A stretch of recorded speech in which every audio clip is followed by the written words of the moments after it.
वीर वहीं जम गया क्योंकि उसने इलिशन मून और समारा ग्रोवर के शरीर को एक होते देखा। यह प्रक्रिया बहुत कुछ वैसी ही थी जैसे वीर खुद को होली एंजल के साथ कंबाइन कर सकता था। लेकिन जब वीर होली एंजल के साथ कंबाइन हुआ तो वीर का शरीर प्राथमिक नियंत्रक था, होली एंजल द्वितीयक थी, इलिशन मून और समारा ग्रोवर बराबर थी। उन्होंने एक दूसरे को पूरा किया।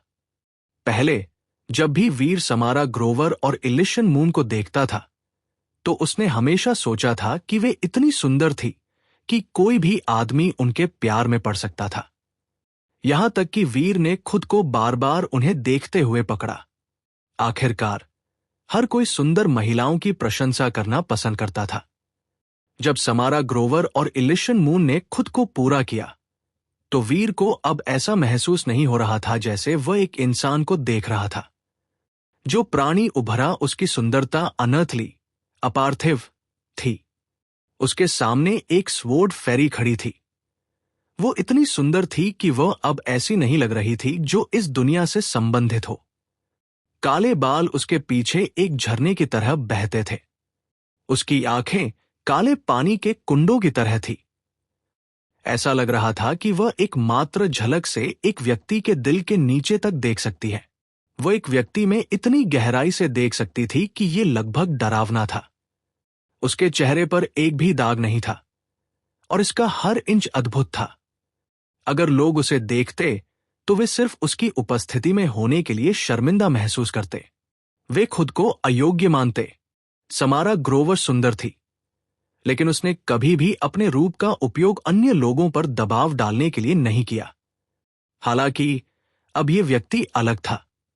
उसकी दिव्य सुंदरता स्वाभाविक रूप से सफोकेटिंग, दम घुटने वाली थी। बेशक उसके बारे में सबसे दमनकारी बात सिर्फ उसका रूप नहीं थी, यह उसकी डरावनी स्वॉर्ड माइंड थी। वीर ने सोचा कि वह स्वॉर्ड स्किल्स में बहुत अच्छा था। उसका स्वॉर्ड माइंड आखिर एक डिफाइड बीइंग के स्वॉर्ड माइंड के साथ प्रतिस्पर्धा कर सकता था। लेकिन इस महिला के स्वॉर्ड माइंड ने वीर के स्वॉर्ड माइंड को तुलनात्मक रूप से मंद बना दिया। ये एक जुगनू की तुलना एक उज्ज्वल चंद्रमा से करने जैसा था। ये एक परफेक्ट स्वॉर्ड फेरी है, वीर ने सोचा, इस तथ्य के बावजूद कि वह तलवार के बजाय एक सफेद कागज का छाता पकड़े हुए थी। क्या तुम जानते हो कि मैं अब क्या करना चाहती हूं? अचानक इलिशन मून और समारा ग्रोवर ने वीर से बात की। तुम क्या करना चाहोगी? वीर ने जिज्ञासा से पूछा। तुम्हें मारना, महिला ने वीर को देखते हुए कहा। मजाक करना बंद करो, वीर ने कहा। हालांकि वह काफी हद तक सुनिश्चित था कि वह गंभीर नहीं थी। वो वास्तव में उसकी भावनाओं को समझ नहीं सका या ये अनुमान नहीं लगा सका कि वह कैसा महसूस कर रही थी। बहरहाल उसके चेहरे पर एक गर्व का भाव था। वीर ने पहले कभी उस स्तर के गर्व का अनुभव नहीं किया था। वो एक ऊंचे दायरे में बैठी किसी देवी की तरह थी, जो अपने नीचे के आम लोगों से घृणा करती थी, या कोई भी जो उसकी उपस्थिति में रहने के योग्य नहीं था। महिला ने सिर हिलाया और गंभीरता से कहा, मैं मजाक नहीं कर रही हूं। मैं वास्तव में तुम्हें मारना चाहती हूं। सिर्फ तुम्हें ही नहीं, मैं इस दुनिया के हर जीवित प्राणी को मारना चाहती हूं। तुम सब मेरी आंखों में बहुत बदसूरत हो। तुम सब बहुत अपूर्ण हो। मैं इन अपूर्णताओं को स्वीकार नहीं कर सकती जिन्हें मुझे देखने के लिए मजबूर किया जाता है। मैंने इसे इतने लंबे समय तक रोक रखा है। खुद को लोगों को मारने से रोक रही हूं। वीर ने सदमे से उसे देखा। उसे एहसास हुआ कि वो मजाक नहीं कर रही थी। अभी वो मुसीबत में था। पॉम, महिला का शरीर अचानक दो हिस्सों में विभाजित हो गया। इलिशन मून और समारा ग्रोवर फिर से अपने अलग शरीरों में बिखर गई। वे बहुत पीली और बीमार लग रही थी। अब तुम्हें पता चला कि तुम्हें हम में से एक को क्यों मारना चाहिए और हमारे व्यक्तित्वों को अनकंबाइन रखना चाहिए। अगर हम एक हैं तो चीजें वैसे ही खत्म हो जाएंगी। हमारे पास एक ऐसा व्यक्तित्व होगा जो अनटचेबल और पूरी तरह से रूथलेस है। वो व्यक्तित्व पूर्णता के प्रति जुनूनी है और वह उन सभी को खोजकर नष्ट कर देगा जिन्हें वो अपूर्ण मानता है। हम बहुत अच्छी तरह से कॉम्बाइन होते हैं, लेकिन हमारे जीन्स के भीतर गहरे काले विचार हैं जो सतह पर लाए जाते हैं। हम इस समय के लिए स्लॉटरस डिजायर्स को दबा सकते हैं, लेकिन हमें कोई पता नहीं है कि भविष्य क्या ला सकता है, समारा ग्रोवर ने कहा। तो अगर केवल एक ही व्यक्तित्व जीवित है तो हमें यह समस्या नहीं होगी, वीर ने भौहें चढ़ाते हुए पूछा। समारा ग्रोवर और इलिशन मून ने सिर हिलाया। वे हत्यारे परफेक्शनिस्ट्स नहीं बनना चाहती थी, भले ही ये अस्तित्व की गारंटी देता हो। वो ऐसा जीवन नहीं था जिसे वे जीना चाहती थी। वे एक राक्षस बन जाएंगी जो लगभग हर चीज के विनाश की तलाश करता है। उनका शेष जीवन युद्ध में से एक होगा। ये किस तरह की स्वॉर्ड फेरी है? ये सिर्फ एक दुष्ट स्वॉर्ड्स वुमन है। वीर ने एक वारी स्माइल दिया। इलिशन मून और समारा ग्रोवर को देखते हुए वीर जानता था कि वह मुसीबत में था।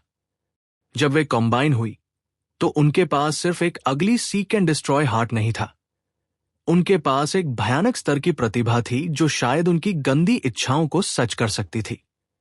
उनके कॉम्बाइन होने के बाद वे अभी भी किंग क्लास थी, लेकिन उनकी विल पावर पर एक अच्छी नजर डालने के बाद यह अनुमान लगाना आसान था कि वे एक दिन डीफाइड बन जाएंगी। उस बिंदु पर वे और भी डरावनी हो जाएंगी। समारा ग्रोवर और इलिशन मून दोनों ही अत्यधिक प्रतिभाशाली थी। और भी डरावनी बात यह थी कि उन दोनों के पास सुपर गॉड बॉडीज थे। जब वे कॉम्बाइन हुए तो वे अब की तुलना में और भी परफेक्ट होंगी। वीर को नहीं पता था कि दो सुपर गॉड बॉडीज एक साथ कैसे मौजूद हो सकते हैं, लेकिन कुछ भी संभव था। इससे कोई फर्क नहीं पड़ता कि कॉम्बिनेशन वास्तव में कैसे हुआ। उनकी प्रतिभा उन्हें किसी भी मानव या स्पिरिट से डरावना बना देगी जो मौजूद था। यह एक निर्विवाद तथ्य था। आप लोगों के कॉम्बाइन होने के बाद क्या आपके पास अभी भी आपके सुपर गॉड बॉडीज होंगे? वीर ने जोड़ी से पूछा। समारा ग्रोवर और इलिशन मून ने सिर हिलाया। उन्होंने बात नहीं की, लेकिन वीर जानता था कि पुष्टि कितनी डरावनी थी। इलिशन मून ने वीर को देखा और कहा, मुझे यकीन है कि तुम अब स्थिति की गंभीरता को समझते हो। अगर हम कंबाइन नहीं करते हैं तो हम मर जाएंगे। हम अनुमान लगाते हैं कि हम 1 और साल से अधिक जीवित नहीं रहेंगे, लेकिन अगर हम एक कॉम्बिनेशन पर सहमत होते हैं तो परिणाम अभी भी अच्छा नहीं है। हम शायद नहीं मरेंगे, लेकिन कई अन्य मर जाएंगे। हमने पहले भी मारा है, लेकिन हम इस तरह के एक व्यर्थ हत्यारे अस्तित्व के विचार को घृणित पाते हैं। हम मारने पर आधारित जीवन नहीं चाहते हैं। शायद ऐसा नहीं होगा। शायद जब तुम पूरी तरह से कॉम्बाइन होते हो तो मारने की वह इच्छा गायब हो जाएगी। वीर ने उन्हें सांत्वना देने वाले शब्द पेश करने की कोशिश की। यह असंभव है, इलिशन मून और समारा ग्रोवर ने एक ही समय में कहा। उन्होंने एक दूसरे को देखा और फिर इलिशन मून ने कहा, हम जीना चाहते हैं, लेकिन हम उस तरह का व्यक्ति नहीं बनना चाहते हैं। तो हम में से केवल एक को ही जीवित रहने की अनुमति दी जा सकती है। अगर हमारे युद्धों के माध्यम से कोई विजेता नहीं आता है तो हम आपको फैसला करने देंगे। आपकी भागीदारी के साथ हम में से एक स्पष्ट विजेता होना निश्चित है। आपको फैसला करना चाहिए कि हम में से किसे जीना चाहिए। वीर अपनी कुर्सी पर बैठा रहा, हिल नहीं रहा था। उसने इलिशन मून से इस तरह की बात कहने की उम्मीद नहीं की थी। हालांकि वह समारा ग्रोवर के करीब था। वह जानता था कि उसके भीतर गहराई में उसका कुछ हिस्सा चाहता था कि वो हो जो जीवित रहेगी। लेकिन इलिशन मून उसकी दुश्मन नहीं थी। वो नहीं चाहता था कि वह मरे। वीर ने समारा ग्रोवर को देखा। समारा ग्रोवर ने सिर हिलाया। दुख की बात है, उसने कहा, तुम्हें मुझे ये फैसला क्यों करवाना है? क्योंकि तुम अकेले ही हमें मारने में सक्षम हो, भले ही हम वापस लड़ना चाहें। तो ये एक ऐसा फैसला है जो केवल तुम ही कर सकते हो, इलिशन मून ने भावहीन होकर कहा। उसने इसे ऐसे कहा जैसे ये उसके व्यवसाय में से कोई नहीं था, जैसे वह एक विशेष रूप से उबाऊ अखबार की सुर्खियां पढ़ रही थी। वीर को सिरदर्द महसूस हुआ। वो बहुत मजबूत था। यहां भी सैंक्चुरीज में वह एक गॉड की तरह था। हालांकि ये पता चला कि ऐसी समस्याएं थी जिन्हें एक गॉड भी हल नहीं कर सकता था। यह एक धारा में गिर गई मां और पत्नी के बीच चयन करने से ज्यादा कठिन है। यह बहुत किंग कठिन है। वीर कसम खाए बिना नहीं रह सका। वो सिर्फ ये तय नहीं कर रहा था कि किसे बचाना है, वो ये तय कर रहा था कि किसे मारना है। दो खूबसूरत महिलाएं जेड से बने फूलों की तरह दिखती थी और वीर उनमें से किसी पर भी पीठ नहीं मोड़ सकता था।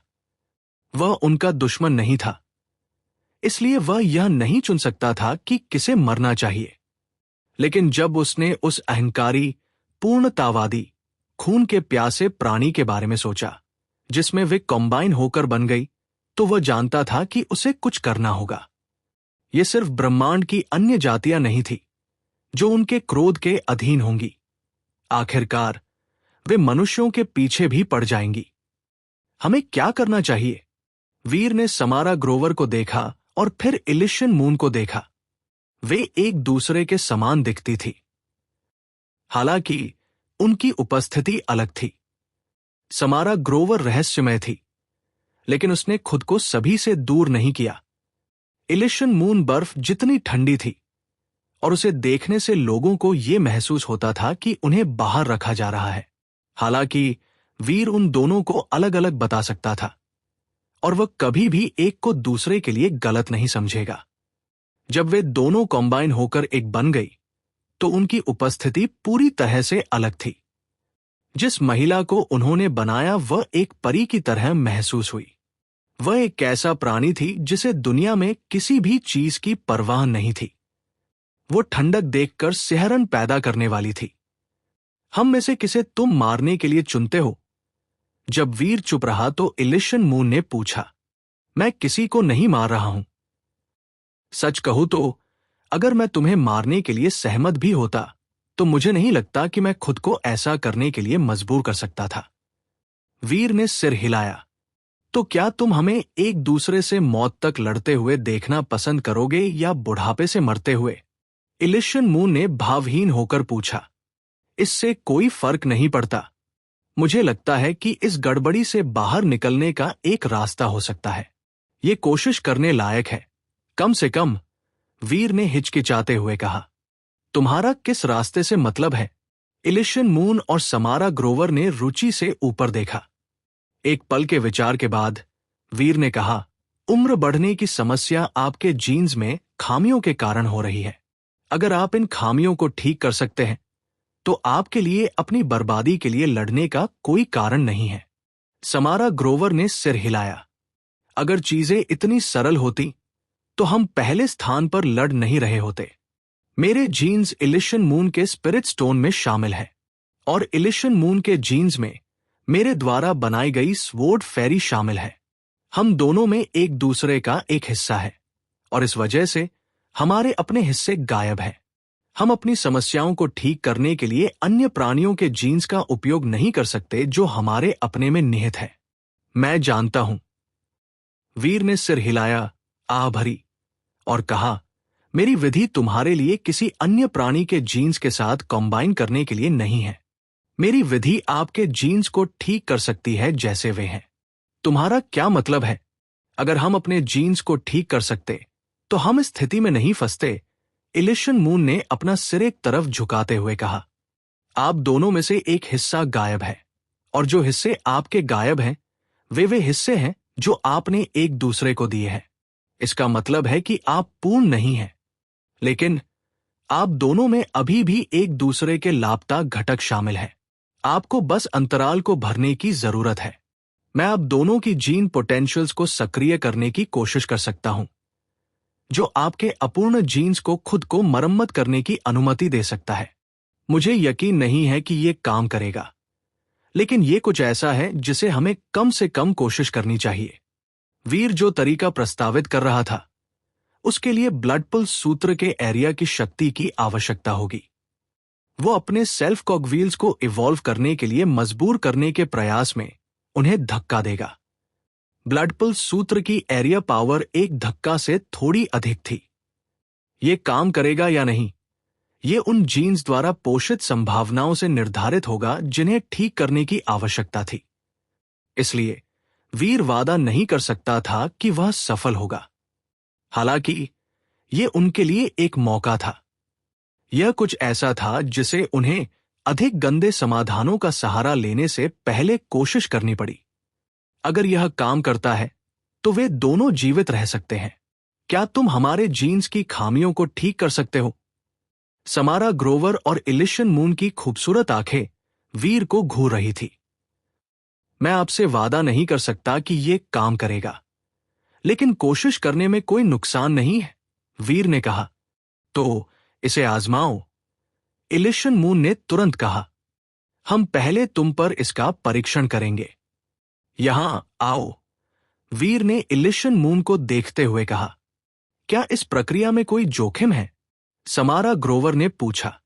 कोई जोखिम नहीं है, हालांकि एक मौका है कि यह सफल नहीं होगा। विफलता के परिणाम स्वरूप आपके शरीर को कोई नुकसान नहीं होना चाहिए, वीर ने कहा। इलिशन मून वीर की ओर चली गई। उसकी आवाज पूरी तरह से स्थिर थी जब उसने कहा, बहुत पहले तुम मुझसे कुछ हद तक अनफॉन थे, नहीं थे?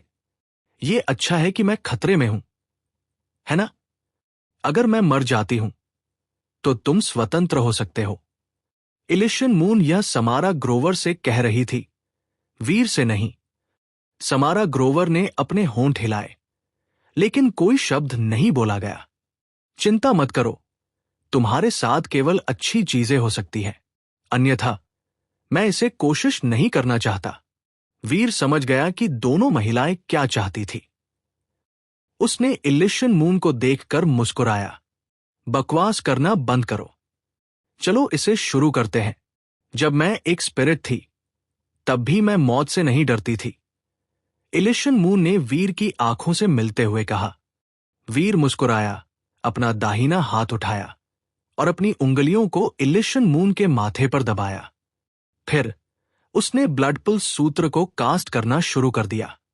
उसने अपने सेल्फ कॉगव्हील को इलिशन मून के सेल्फ कॉगव्हील से जोड़ा। फिर उसने उन्हें घुमाना शुरू कर दिया। मेरी शक्ति का विरोध करने की कोशिश मत करो, इसे स्वीकार करने और इसके साथ आगे बढ़ने की कोशिश करो। वीर के हाथों पर एक ब्लड गॉडलाइट बना और प्रकाश इलिशन मून के शरीर में रिस गया और मिल गया।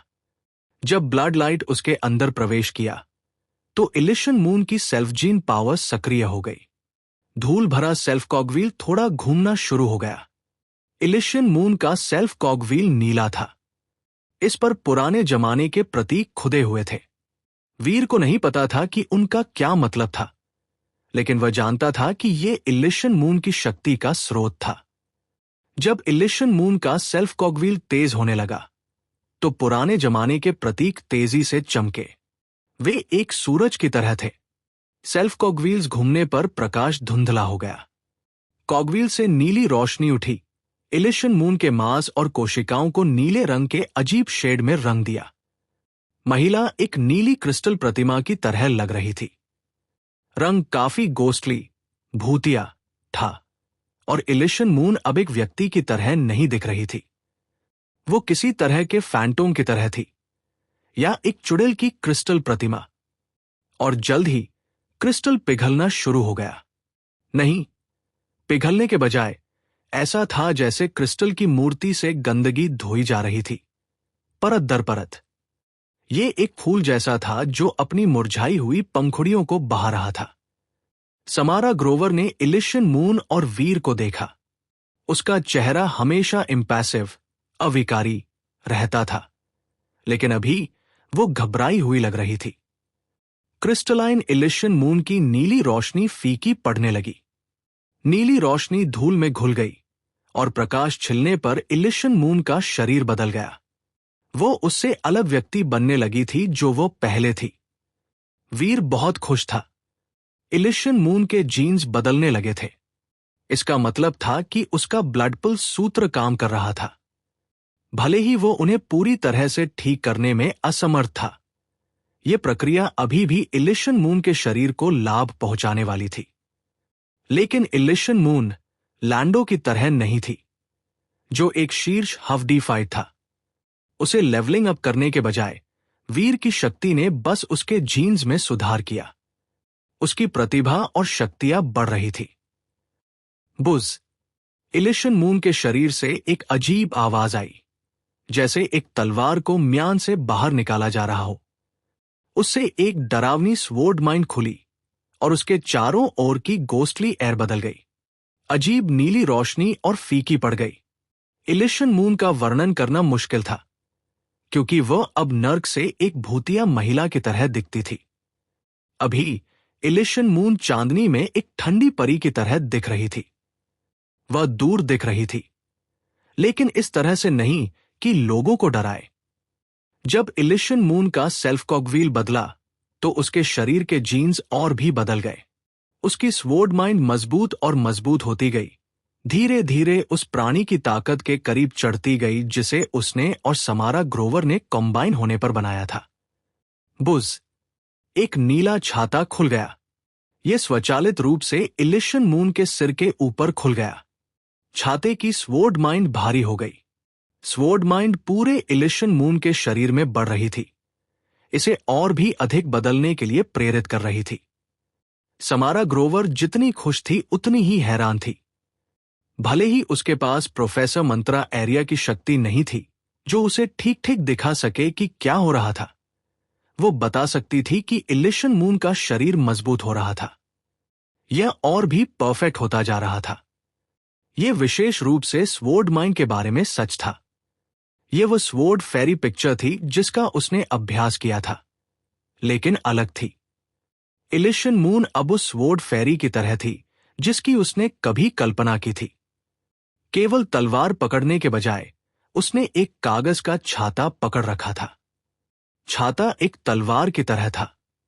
छाते की पसलियां व्यक्तिगत ब्लेड की तरह थी, और वे सभी एक अद्भुत छाता तलवार बनाने के लिए कॉम्बाइन हुई। जैसे ही छाता तलवार बदली, इलिशन मून का शरीर भी बदल गया। स्वॉर्ड माइंड लगभग टैंजिबल, मूर्त हो गई। छाता तलवार ने एक स्वॉर्ड सन उत्पन्न किया और इलिशन मून को उसके अंदर लपेट लिया।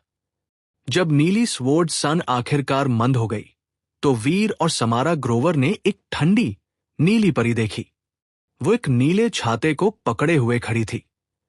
ऐसा लग रहा था कि उसे अब भोजन खाने की जरूरत नहीं है, और वो मून पैलेस से एक देवी की तरह थी। वीर हैरान था। वो अब इलिशन मून की स्वॉर्ड माइंड को महसूस नहीं कर सकता था, लेकिन तथ्य यह है कि वह इसे उसकी पहचान से छिपा सकती थी। इसे और भी डरावना बना दिया। अब इलिशन मून को देखते हुए वीर को लगा कि वह उस आकृति से कमजोर नहीं है जो वह समारा ग्रोवर के साथ कॉम्बाइन होने पर बन गई थी। सिर्फ एक सुपर किंग बॉडी होने के अलावा उसकी शक्ति उतनी ही मजबूत होनी चाहिए जितनी कि कॉम्बाइन होने पर होती। लेकिन इसकी प्रकृति भी उस शक्ति से अलग थी जो कॉम्बिनेशन बीइंग के पास थी। ब्लड पल्स सूत्र इतनी शक्तिशाली जीन आर्ट है, मैं इसे खुद पर क्यों इस्तेमाल नहीं कर सकता?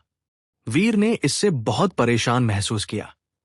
वह जीन आर्ट जिसका उसने अभ्यास किया था, अपने बच्चों को जीन्स पास कर सकता था और दूसरों को उनके एवोल्यूशन में मदद कर सकता था। उसे खुद को केवल एक छोटा सा लाभ मिला, और वह इसका उपयोग किसी भी तेजी से लेवल अप करने के लिए नहीं कर सकता था। सच कहूं तो वीर ने जीन आर्ट की अवधारणा को बस गलत समझा था। हर बार जब उसने ब्लड पल्स सूत्र का अभ्यास किया, तो यह धीरे धीरे उसके जीन्स को संशोधित कर रहा था। ब्लड पल्स सूत्र ने उसके जीन्स को बेहतर ढंग से विकसित करने में मदद की, लेकिन यह धीरे धीरे काम करता था। जब वीर ने अपनी शक्ति का उपयोग दूसरों पर किया, तो परिणाम बस तेज और देखने में आसान थे। यह इतना कमजोर लग रहा था, क्योंकि यह सीधे तौर पर वीर को लाभ नहीं पहुंचाता था, और यही कारण था कि ब्लड पल्स सूत्र इतना डरावना था। ब्लड पल्स सूत्र द्वारा बनाए गए परिणाम जीन आर्ट से कहीं आगे तक पहुंचते थे। ब्लड पल्स सूत्र का वास्तविक उद्देश्य किसी के ब्लड लिनिएज की सीमाओं को तोड़ना था।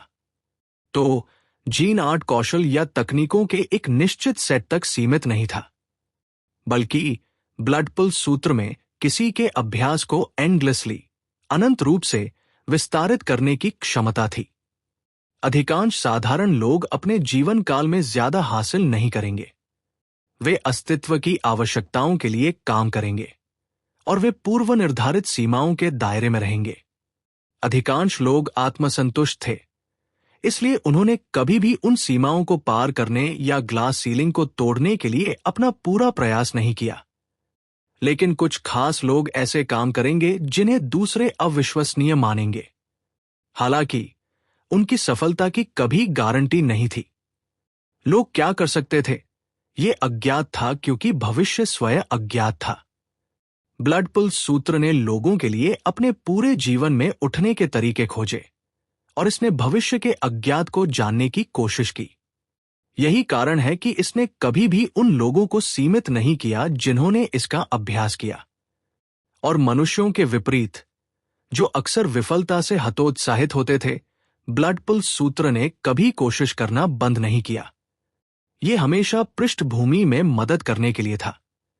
इसे समझाने का एक अधिक आधुनिक तरीका यह होगा कि वीर का ब्लड पुल्स सूत्र का अभ्यास उसे उस चरम पर रखता है जिसे टेक्नोलॉजी हासिल कर सकती है। जिन लोगों पर उसने ब्लड पुल्स सूत्र का कास्ट किया, उन्हें टेक्नोलॉजी का सर्वोत्तम प्राप्त होगा। हालांकि व्यक्ति को केवल वही मिलेगा जो वीर खुद खोजने में कामयाब रहा था। वो उन टेक्नोलॉजीज को प्रदान नहीं कर सकता था जिन्हें उसने खुद एक्सप्लोर नहीं किया था।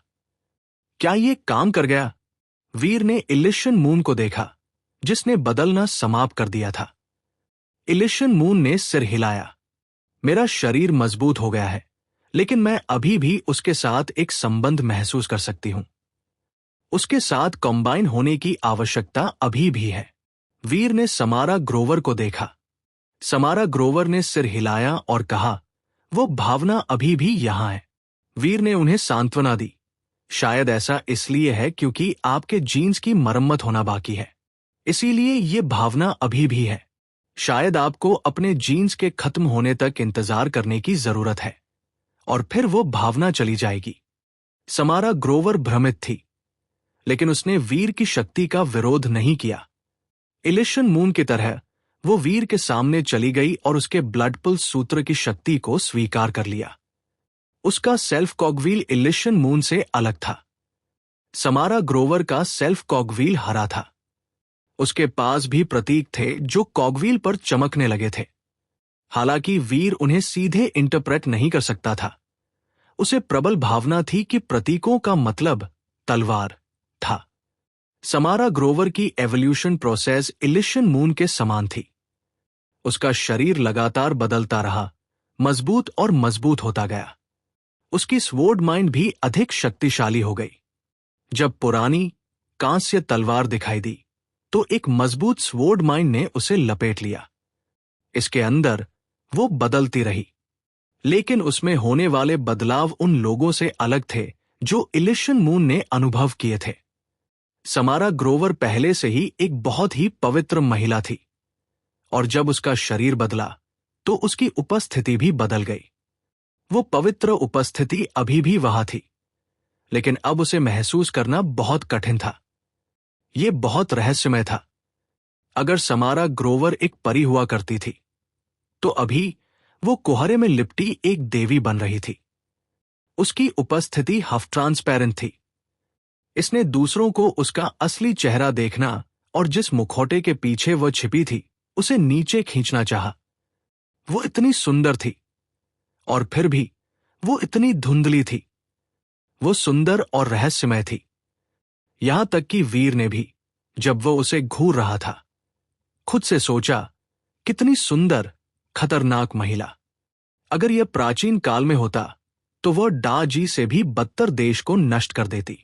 नहीं, ये जीन यूनिवर्स का युग है। अगर ब्रह्मांड के डरावने एलिट्स उसे इस तरह देखते तो ये किसी देश के विनाश का कारण नहीं बनता। ये एक युद्ध को जन्म दे सकता था। ये एक सिस्टम के जीवन से कहीं अधिक नष्ट कर सकता था। वीर हैरान था। उसने उसे कुछ और मिनटों के लिए देखा, फिर दूर मुड़ गया। तुम कैसा महसूस करती हो? वीर ने अपना सिर नीचे किया और भौं चढ़ाई। समारा ग्रोवर ने आह भरी और कहा, मुझे डर है कि तुमने चीजों को और खराब कर दिया है। मेरा शरीर इतना विकसित हो गया है, और इलिशन मून का भी। अगर हम अब कंबाइन करते हैं तो बनाया गया नुकसान 1000 गुना अधिक भयानक होगा। यह सुनकर वीर का चेहरा बदल गया। स्पष्ट रूप से उनका संबंध अभी भी था, लेकिन वीर अभी हार मानने को तैयार नहीं था। भले ही आपका संबंध अभी भी है, अगर आप लोग बूढ़े होना बंद कर देते हैं तो आपको कंबाइन करने की आवश्यकता नहीं है। इसलिए सब ठीक है। मुझे नहीं पता, हमें एक ऐसे सिस्टम का कुछ समय के लिए परीक्षण करना होगा और देखना होगा कि क्या हम बूढ़े होते हैं। इलिशन मून ने कहा, चलो बस इसे आजमाते हैं। अगर यह विधि काम नहीं करती है तो हमें अन्य विकल्पों को फिर से देखना होगा। वीर ने कहा, चुपचाप प्रार्थना की कि वे बूढ़े होना जारी न रखें। अगर यह विफल हो गया तो वह और कुछ नहीं कर सकता था। 2 दिन बाद समारा ग्रोवर और इलिशन मून ने वीर को खुशी से बताया कि वे और बूढ़ी नहीं हुई हैं। हालांकि उनका संबंध अभी भी था। अगर वे जीवित रहना चाहती थी तो उन्हें अब कंबाइन करने की आवश्यकता नहीं थी। वीर ने एक लंबी आह भरी। यह सबसे अच्छा परिणाम था जिसकी वो उम्मीद कर सकता था। अगर जब उसने उनके जीन्स को पूरा किया तो समस्या हल नहीं हुई होती, तो उसके पास समस्या को ठीक करने का कोई और विचार नहीं था। इस बीच उसने अपनी सारी ऊर्जा बिग डिस्ट्रॉयड का अभ्यास करने में खर्च कर दी। जैसा कि उसने बिग डिस्ट्रॉयड का सुरक्षित रूप से अभ्यास करने का प्रयास किया, वो बिग डिस्ट्रॉयड को पूरी तरह से कास्ट करने के लिए पर्याप्त शक्ति नहीं लगा रहा था। लेकिन जैसे जैसे समय बीतता गया और उसने अधिक से अधिक अभ्यास किया, वो बिग डिस्ट्रॉयड की रोशनी उत्पन्न करने में सक्षम था। लेकिन उसके द्वारा बनाई गई बिग डिस्ट्रॉयड की रोशनी अपनी वर्तमान स्थिति में एक ड्यूक को मारने के लिए भी पर्याप्त नहीं थी। इसका मतलब है कि इसका उपयोग किंग क्लास जेनोजेनिक जीन्स का उपभोग करने के लिए नहीं किया जा सकता था। हालांकि प्रहती थी, और अब तक की उसकी उन्नति ने वीर को खुश कर दिया। अगर वो बिग डिस्ट्रॉयड की गॉडलाइट को सफलतापूर्वक सक्रिय कर सकता, तो इसका मतलब था कि तकनीक के साथ शक्ति और नियंत्रण विकसित करना केवल समय की बात थी। वीर ने बिग डिस्ट्रॉयड का अभ्यास करना जारी रखा। जैसे जैसे वह इस बात का आदी होता गया कि बिग डिस्ट्रॉयड की गॉडलाइट कैसे काम करती है, वो इसके साथ अधिक से अधिक शक्तिशाली होता गया। वीर ने अभ्यास करने के लिए किंग क्लास जेनोजेनिक जीन्स का उपयोग किया। 1 महीने बाद उसकी बिग डिस्ट्रॉयड गॉडलाइट किंग क्लास जेनोजेनिक जीन्स को पचा सकती थी।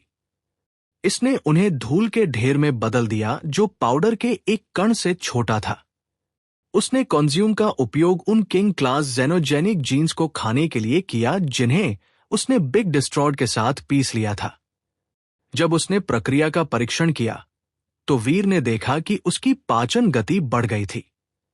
1 दिन के भीतर वह 1 दर्जन किंग क्लास जेनोजेनिक जीन्स को अवशोषित करने में सक्षम था जिन्हें पाउडर में पीस दिया गया था, जिससे 1 दर्जन किंग जीन्स अर्जित हुए। हाँ, बिग डिस्ट्रॉयड अलग है। मैंने अभी भी तकनीक में महारत हासिल नहीं की है, लेकिन अगर मैं अभ्यास कर सकता हूं और बिग डिस्ट्रॉयड को अधिकतम तक ले जा सकता हूं, तो मुझे लगता है कि मैं किंग क्लास जेनोजेनिक जीन्स को अविश्वसनीय रूप से जल्दी अवशोषित करने में सक्षम हो जाऊंगा। मैं एक ही दिन में 100 किंग क्लास जीन्स भी खा सकता हूं। वीर खुश था। कुछ ही दिनों के भीतर उसके प्रोफेसर मंत्रा का एरिया एक और स्तर पर टूट गया था। इलिशन मून और समारा ग्रोवर जेनोजेनिक्स का शिकार करने के लिए कोर एरिया में जाना चाहती थी। जब उन्होंने वीर को बताया कि वे कहाँ थी, तो उसने पाया कि वे उसके जेडस्किन स्पॉन पॉइंट के करीब थी। उसने उन्हें वहां उसका इंतजार करने के लिए कहा और वो खुद कोर एरिया में प्रवेश कर गया। उसने समारा ग्रोवर और इलिशन मून को ढूंढा और पुनर्मिलन के बाद वे कोर जेनोजेनिक्स का शिकार करने के लिए बाहर चले गए। अधिकांश लोग वास्तव में भविष्य के बारे में कभी चिंतित नहीं होते थे, वे केवल वर्तमान के बारे में चिंतित थे। वीर के पास बहुत सारे किंग क्लास जेनोजेनिक जीन्स थे, लेकिन उसका बिग डिस्ट्रॉयड और कंज्यूम मजबूत और मजबूत होता जा रहा था। अगर वो एक दिन में 100 जीन्स को तोड़ने में सक्षम था, तो 1000 किंग क्लास जेनोजेनिक जीन्स खाने में केवल 1.5 सप्ताह लगेंगे। समारा ग्रोवर और इलिशन मून फर्स्ट ईयर किंग्स थी, लेकिन उनकी शक्तियां औसत फर्स्ट ईयर किंग जो कर सकता था उससे अधिक थी। वे व्यावहारिक रूप से वही थी जो वीर अपने फर्स्ट ईयर में रहा होगा। उनके कौशल और एरिया पावर्स बहुत अच्छे थे, इसलिए किंग क्लास जेनोजेनिक्स को मारना एक मामूली मामला था। लेकिन उनकी पाचन गति वीर के कंज्यूम से बहुत धीमी थी। भले ही वीर ने उनके लिए अपने जेनोजेनिक जीन्स को तोड़ने के लिए बिग डिस्ट्रॉयड का उपयोग किया, वे एक दिन में केवल एक ही पचा सकती थी। वीर को कोई जल्दी नहीं थी, लेकिन लिली को थी। वो पूरे 1 महीने से वहां थी, डॉलर के लौटने का इंतजार कर रही थी।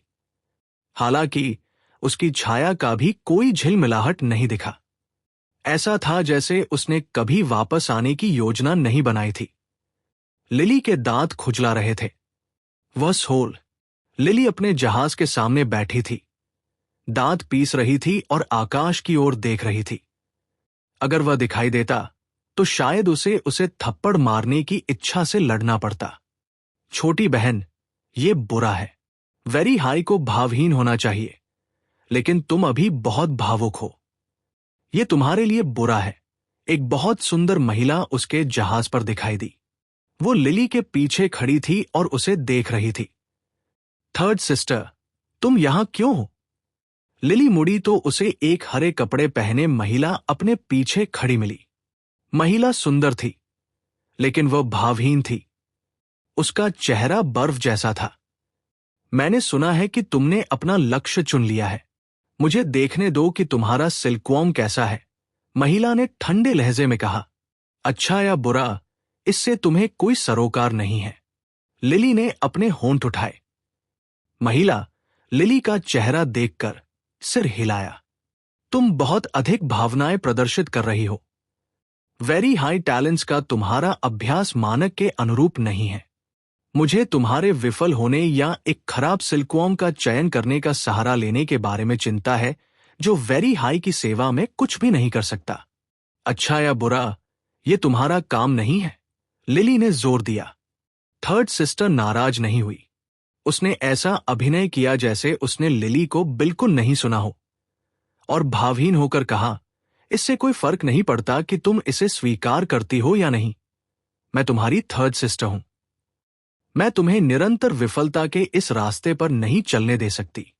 इससे पहले कि वह जवाब दे पाती, थर्ड सिस्टर ने जारी रखा, ठीक है, अब मुझे बताओ, ये व्यक्ति कहाँ है जिसे तुमने चुना है? मुझे देखने दो कि क्या वह वेरी हाई की सेवा करने में सक्षम है। वो अभी यहां नहीं है, लिली ने कहा। उसे क्यों नहीं बुलाती हो? थर्ड सिस्टर ने कहा, मैंने उसे नहीं बताया है कि मैं उसे अपना बना रही हूं। मैं उससे संपर्क नहीं कर सकती। अगर तुम इतनी स्मार्ट हो, तो तुम क्यों नहीं जाती और मेरे लिए उसे ढूंढती? लिली चिल्लाई, तुम बहुत धीमी हो। तुमने अभी तक उसे अपना नहीं बनाया है। तुम इस पूरे समय क्या कर रही थी? थर्ड सिस्टर ने भौहें चढ़ाई। वो लिली की प्रगति से खुश नहीं थी। लिली शर्मा गई। उसने वीर को समझाने की इतनी कोशिश की थी, लेकिन यह कभी काम नहीं आया। उसने उसे नहीं बताया था कि वह कौन थी, और इस तरह वो उसे अपना नहीं बना सकती थी। थर्ड सिस्टर ने लिली के चेहरे को देखा, लेकिन कुछ नहीं कहा। उसकी आंखों में कुछ घूम रहा था। ऐसा लग रहा था जैसे उनके भीतर एक घूमती हुई आकाश गंगा निवास कर रही थी। मुझे बताओ कि तुम्हारा लक्ष्य कौन है? थर्ड सिस्टर की आंखें बहुत जादुई लग रही थी। अगर तुम इतनी स्मार्ट हो, तो तुम क्यों नहीं अनुमान लगाती कि वह कौन है? लिली ने उदास तरीके से कहा। फिर से थर्ड सिस्टर नाराज नहीं हुई। उसने बस अपना हाथ बढ़ाया और लिली के बालों के एक लट को पकड़ लिया। फिर उसने अपनी चमकदार आंखों से बालों के उस लट में घूर कर देखा। उसकी घूमती हुई आकाश गंगा जैसी आंखों ने लिली की छवि को प्रकट किया। छवि ऐसे नाच रही थी जैसे महिला समय को पीछे कर रही हो, ये बताते हुए कि लिली क्या कर रही थी।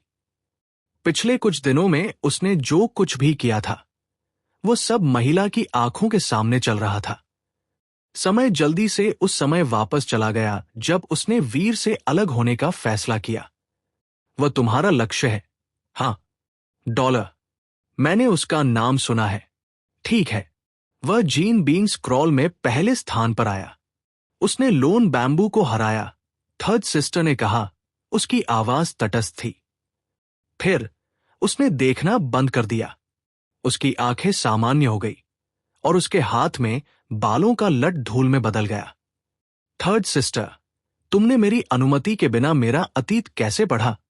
लिली ने नाराज होकर कहा। इस तरह का व्यवहार वेरी हाई में नहीं है। थर्ड सिस्टर ने सिर हिलाया, लिली के विरोध को नजरअंदाज करते हुए। जब उसने खुद से बात की तो उसकी आंखों के तारे अभी भी घूम रहे थे। मुझे तुम्हें यह देखने में मदद करने दो कि ये डॉलर क्या कर रहा है। मैं देखूंगी कि क्या वो तुम्हारा सिल्कवॉर्म हो सकता है। उसकी आंखें घूमी और उनमें रोशनी चमकी। एक छाया जो वीर जैसी दिखती थी दिखाई दी। वीर समारा ग्रोवर और इलिशन मून के साथ जेनोजेनिक्स का शिकार कर रहा था। हालांकि अचानक उसने अपने सी ऑफ सोल में एक अजीब हलचल महसूस की। वीर इससे हैरान था और इसलिए उसने अपने अंदर देखा। वहां उसने देखा कि काले क्रिस्टल का कवच थोड़ा फड़क रहा है। एक पल के लिए उसके शरीर के चारों ओर एक तरह का वॉर्टेक्स, भंवर दिखाई दिया। हालांकि वॉर्टेक्स केवल एक सेकंड तक चला। फिर काले क्रिस्टल का कवच अपने सामान्य गतिहीन आत्म में लौट आया, जैसे कि कुछ हुआ ही नहीं था। क्या बकवास है, वीर ने चारों ओर देखते हुए सोचा। उसने कुछ भी खतरनाक नहीं देखा। बहुत दूर कोर एरिया के अंदर एक निश्चित सिस्टम में थर्ड सिस्टर की आंखें जादुई लग रही थी। एक आदमी की छाया दिखाई दी और साफ होने लगी। छवि उसका चेहरा प्रकट करने की कगार पर थी। आह! अचानक थर्ड सिस्टर चिल्लाई और अपनी आंखों पर हाथ रख लिए। थर्ड सिस्टर, क्या हुआ? लिली चौंक गई। थर्ड सिस्टर की उंगलियों के बीच की दरारों से खून रिस रहा था। किसी ने मेरी स्क्राइंग स्किल तोड़ दी। ये डॉलर कौन है? थर्ड सिस्टर ने अपने हाथ नीचे किए। उसकी आंखें लाल थी और खून के आंसू उसके चेहरे पर लुढ़क रहे थे। लिली ये देखकर चौंक गई थी। थर्ड सिस्टर का वेरी हाई सेंस उसके अपने से कहीं ज्यादा मजबूत था। शक्तिशाली वेरी हाई ने अभी अभी अपनी स्क्राइंग स्किल का इस्तेमाल किया था और उसकी आंखों को चोट लगी थी। इस पर विश्वास करना मुश्किल था। डॉलर डॉलर है। उसने कहा कि वो इंसान है। लिली को एहसास हुआ कि वो वास्तव में डॉलर के बारे में कुछ नहीं जानती थी। एक इंसान क्या है? ये डॉलर कोई साधारण व्यक्ति नहीं है। उसने मेरी स्क्राइंग स्किल तोड़ दी। उसके पास उसे बचाने वाला कोई डीफाइड होना चाहिए। कोई ऐसा व्यक्ति जिसका नाम भी नहीं है। उसके पास डीफाइड प्रोटेक्शन कैसे हो सकती है? थर्ड सिस्टर ने बात करते हुए अपने दांत पीस लिए। मुझे नहीं पता। लिली का चेहरा बदलता रहा। उसने उम्मीद नहीं की थी कि डॉलर की इतनी रहस्यमय पृष्ठभूमि होगी। उन दोनों ने कुछ समय डॉलर के आने का अनुमान लगाने की कोशिश में बिताया। हालांकि थर्ड सिस्टर ने उसे फिर से देखने की कोशिश करने की हिम्मत नहीं की। नतीजतन उनमें से कोई भी इस बात के लिए एक ठोस विचार नहीं दे सका कि वो वास्तव में कौन था। मैं देखना चाहती हूं कि वो कौन है। थर्ड सिस्टर ने भावहीन होकर अपने हाथ नीचे किए। उसकी आंखें थोड़ी ठीक हो गई थी। उनमें से खून नहीं बह रहा था, लेकिन वे अभी भी घायल दिख रही थी। उसने लिली के साथ डॉलर के दिखने का इंतजार करने की योजना बनाई ताकि वह पता लगा सके कि वह कौन था। वीर को लिली और थर्ड सिस्टर की स्थिति नहीं पता थी। वह समारा ग्रोवर और इलिशन मून के साथ जेनोजेनिक्स को मारने में व्यस्त था। रास्ते में उसने अपनी टेलीपोर्टेशन टैलेंट्स और बिग डिस्ट्रॉयड का उपयोग करके युद्ध में अभ्यास करना जारी रखा। हालांकि वह दोनों कौशल से अधिक परिचित हो रहा था। उसे वास्तविक लड़ाई में उनके व्यावहारिक अनुप्रयोगों का परीक्षण करने की आवश्यकता थी। जबकि तीनों एक धातु के भेड़िए से लड़ रहे थे, उनके सामने कोई दिखाई दिया। जब उस व्यक्ति ने वीर पर नजर डाली तो उसे तुरंत पहचान लिया गया। वीर, तुम मरे नहीं। जब उसे एहसास हुआ कि कोई और वहां था तो वीर ने अपने टेलीपोर्टेशन स्किल्स और बिग डिस्ट्रॉयड का उपयोग करना बंद कर दिया। देखने के लिए मुड़ते हुए उसने देखा कि ये एक्सट्रीम किंग की राजकुमारी अनुष्का थी। अनुष्का ने एक विरोधाभासी अभिव्यक्ति के साथ वीर को देखा। उसने सोचा था कि वीर को हाइड्रॉक्स ने मार दिया था। वह हमेशा वीर और खुद की मदद करना चाहती थी। वह बार्बी को भी बचाना चाहती थी।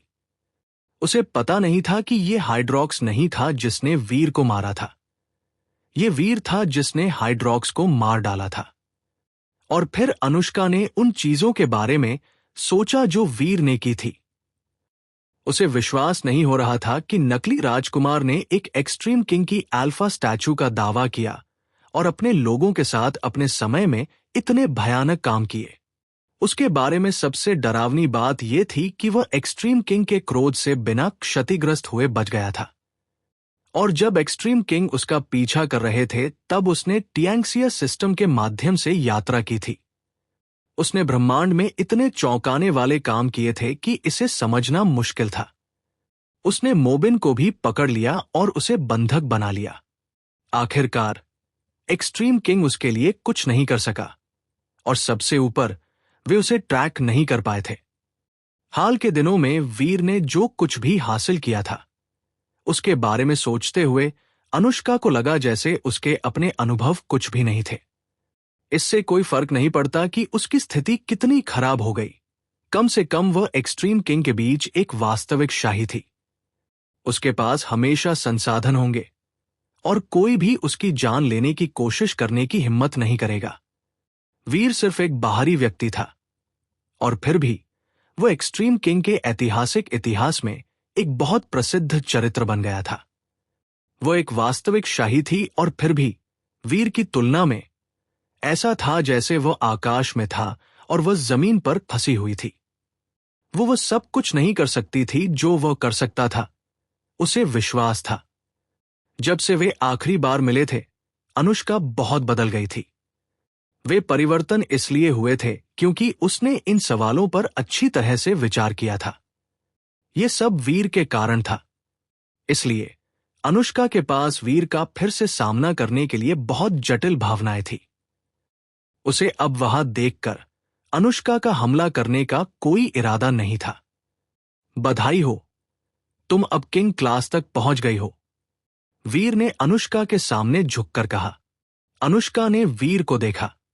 थोड़ी देर बाद उसने कहा, बस जाओ और मुझे फिर कभी मत दिखने देना। लेकिन वीर अभी भी आगे बढ़ता रहा। मैं कभी नहीं भूलूंगा कि तुमने मेरा और मेरी बेटी का कितना ख्याल रखा। अगर तुम्हें भविष्य में कुछ भी चाहिए तो किसी को मुझे एक संदेश देने के लिए कहो। मैं जो कुछ भी कर सकता हूं वह करूंगा और मैं तुम्हें निराश न करने के लिए अपना पूरा प्रयास करूंगा। वीर अभी भी अनुष्का को बहुत पसंद करता था। आखिरकार उसने बार्बी को बचाने की पूरी कोशिश की थी। उसे हमेशा ऐसा महसूस होता था जैसे वह उस पर कुछ बकाया है। जब हम फिर से मिलेंगे तो हम दुश्मन होंगे, दोस्त नहीं, अनुष्का ने कहा। फिर वो मुड़ी और वीर से विपरीत दिशा में उड़ गई। तो आइए हम उम्मीद करें कि हम फिर कभी नहीं मिलेंगे। वीर, समारा ग्रोवर और इलिशियन मून भी दूर उड़ गए। वे तीनों अंतरिक्ष में यात्रा कर रहे थे जब इलिशियन मून अचानक रुक गई। वह तैरती रही और एक ग्रह की दिशा में इशारा किया। आगे कुछ गड़बड़ है। क्या गलत है? वीर ने ग्रह से कुछ भी असामान्य महसूस नहीं किया। उसका प्रोफेसर मंत्रा एरिया अभी भी इतनी दूर तक नहीं पहुंच सकता था। इलिशियन मून ने भौहें चढ़ाई और कहा, मुझे नहीं पता, लेकिन मैं महसूस कर सकती हूं कि उस ग्रह पर एक अत्यंत खतरनाक उपस्थिति निवास करती है। क्या ये एक जेनोजेनिक है या कोई अन्य प्रकार का प्राणी? वीर ने पूछा। ये एक जेनोजेनिक होना चाहिए, इलिशियन मून ने चुपचाप कहा। वीर की आंखें चमक उठीं। एक जेनोजेनिक महान है। तुम लोग पीछे हटो जबकि मैं जाकर देखता हूं। वीर ने हमला करने के लिए खुद को तैयार किया जब अचानक लोगों का एक समूह उड़कर आया। वे स्पष्ट रूप से वीर की ओर आ रहे थे। डीमंस, बैंगनी सींगों वाले लोगों को पास आते देखकर वीर ने भौहें चढ़ाई। मैं जी यांग शेंग हूं। मैंने लंबे समय तक तुम्हारी प्रशंसा की है और आखिरकार मुझे तुम्हें व्यक्तिगत रूप से देखने का मौका मिला है। ये एक महान विशेषाधिकार है। एक हफ्दीफाइड डीमन ने वीर को नमन किया। डीमन आदमी बहुत पीला और बहुत सुंदर लग रहा था। वो बहुत विनम्र भी था। उससे नफरत करने का कारण खोजना मुश्किल होगा। धन्यवाद। जी यांग शेंग को देखकर वीर जानता था कि वह डीमंस के बीच काफी प्रसिद्ध रहा होगा। अन्यथा किंग्स और हफ्दीफाइड्स उसके नेतृत्व का पालन नहीं कर रहे होते। वीर ने खुद से सोचा, उस डीमन प्रोटेक्टर मोल्डो ने मुझे आने और डीमन के एक राजकुमार को आशीर्वाद देने के लिए कहा था। ये आदमी नहीं हो सकता। क्या ये हो सकता है? जी यांग शेंग ने वीर के सामने झुकने के बाद उसने समारा ग्रोवर और इलिशन मून को देखा। उसकी आंखों से कुछ अजीब गुजर गया, लेकिन यह केवल एक सेकंड के लिए हुआ। किसी ने इसे नोटिस नहीं किया। इलिशन मून और समारा ग्रोवर ने भौहें चढ़ाई। वे इतनी संवेदनशील थी कि उन्होंने उस नजर को नोटिस किया जो उस आदमी ने उनकी ओर डाली थी। हालांकि वीर ने इसे देखा, उसने कुछ नहीं कहा। दोनों महिलाओं की सुंदरता को देखते हुए यह अजीब होगा अगर पुरुषों की उनके प्रति कोई प्रतिक्रिया नहीं होती। डीमन और इंसान एक जैसे दिखते थे। उनकी सुंदरता की परिभाषाएं समान थी। इसलिए यह अजीब नहीं था कि एक डीमन पुरुष एक मानव महिला के रूप के प्रति आकर्षित होगा। अट्रैक्शन एक बात थी, लेकिन अगर डीमंस ने कोई कदम उठाने की कोशिश की तो यह एक अलग मामला होगा। अगर जी यांग शेंग ने कुछ भी मूर्खतापूर्ण नहीं किया तो वीर खुद कोई संघर्ष शुरू नहीं करेगा। जी यांग शेंग समारा ग्रोवर और इलिशन मून से दूर हो गया। फिर उसने वीर से कहा, शिक्षक वीर, मिस्टर मोल्डो ने तुमसे पहले बात की होगी कि कैसे उन्होंने उम्मीद की थी कि तुम मुझे आशीर्वाद दे सकते हो। क्या तुम्हारे पास अभी समय है? हां, मोल्डो ने इसका उल्लेख किया था। वीर एक पल के लिए शांत हो गया। फिर उसने जी यांग शेंग से कहा, मैंने मिस्टर मोल्डो को पहले बताया था कि मेरा आशीर्वाद दूसरों को प्रभावित कर सकता है, लेकिन मैं लोगों को डीफाइड नहीं बना सकता। डीफाइड बनना पूरी तरह से किसी के जीन्स की क्षमता पर निर्भर करता है। मैं समझता हूं, लेकिन मैं बहुत आभारी रहूंगा अगर तुम मेरी मदद करने को तैयार हो। चाहे हम सफल हों या नहीं, यह विचार और प्रयास मायने रखता है। जी यांग शेंग अपनी विनम्रता काफी अच्छी तरह से बनाए हुए था। वीर हंसा। ऐसा कहने की कोई जरूरत नहीं है। हम केवल व्यापार कर रहे हैं। मैं अभी भी तुमसे शुल्क लूंगा। वह ठीक है। मुझे बताओ कि तुम्हें कुछ चाहिए। अगर मैं भुगतान कर सकता हूं तो मैं तुम्हें निराश नहीं करूंगा। जी यांग शेंग ने जल्दी से जवाब दिया। वीर ने सिर हिलाया। हम कीमत के बारे में बाद में बात कर सकते हैं। मैं अभी तक उस आशीर्वाद से पूरी तरह से उबर नहीं पाया हूं जो मैंने लैंडो को दिया था। मुझे किसी और को आशीर्वाद देने के लिए पर्याप्त रूप से ठीक होने में और 4 महीने लगेंगे। हम तब इसके बारे में बात कर सकते हैं। सच कहूं तो वीर अपनी ब्लड पल्स सूत्र शक्ति का उपयोग कभी भी कर सकता था। हालांकि इसका मतलब ये नहीं था कि वह इसका उपयोग करना जारी रखना चाहता था। अगर उसने ऐसा किया तो इसका मूल्य काफी कम हो जाएगा। अब तक वीर ने इसे केवल लैंडो, समारा ग्रोवर और इलिशन मून पर इस्तेमाल किया था। वह इसे सिल्वर फॉक्स पर भी इस्तेमाल करना चाहता था। वीर इसे बार्बी या रूहानी पर इस्तेमाल नहीं करेगा, क्योंकि वे खुद इतने प्रतिभाशाली थे। उनके पास बहुत सारी संभावनाएं थी और ब्लड पल्स सूत्र का उपयोग उनके विकास को सीमित कर सकता था। सिल्वर फॉक्स की प्रतिभाएं थोड़ी कमजोर थी। ब्लड पल्स सूत्र केवल उसके लिए अच्छा कर सकता था। ठीक है, हालांकि अगर तुम्हें बुरा न लगे तो मैं तुम्हारी रक्षा कर सकता हूं। मैं किसी को भी तब तक परेशान नहीं करने दूंगा जब तक तुम जो कुछ भी कर रहे हो, जी यांग शेंग ने ईमानदारी के साथ कहा। धन्यवाद, लेकिन नहीं धन्यवाद। हम यहां केवल ज़ेनोजेनिक्स का शिकार करने आए हैं। हमारे लिए एक साथ होना उचित नहीं होगा। वीर नहीं चाहता था कि लोगों का एक समूह उसका पीछा करे। उस मामले में मैं बाद में तुमसे संपर्क करूंगा। ये मेरी संपर्क जानकारी है।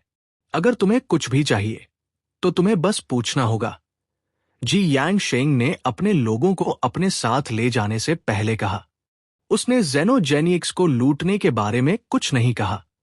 जी यांग शेंग के जाने के बाद इलिशन मून ठंडे लहजे में बोली, वो आदमी बहुत पसंद करने लायक नहीं लगता। तुम शायद बहुत से अन्य लोगों से मिलोगी जिनसे तुम नफरत करती हो। वीर ने अपने कंधे उचकाते हुए कहा। उनकी अपनी सुंदरता उनकी सबसे बड़ी चुनौती हो सकती थी। उस ब्रह्मांड में कई जातियां बिल्कुल इंसानों की तरह दिखती थी, जिनमें रिबेट, डीमंस, स्काई और एक्सट्रीम किंग शामिल हैं।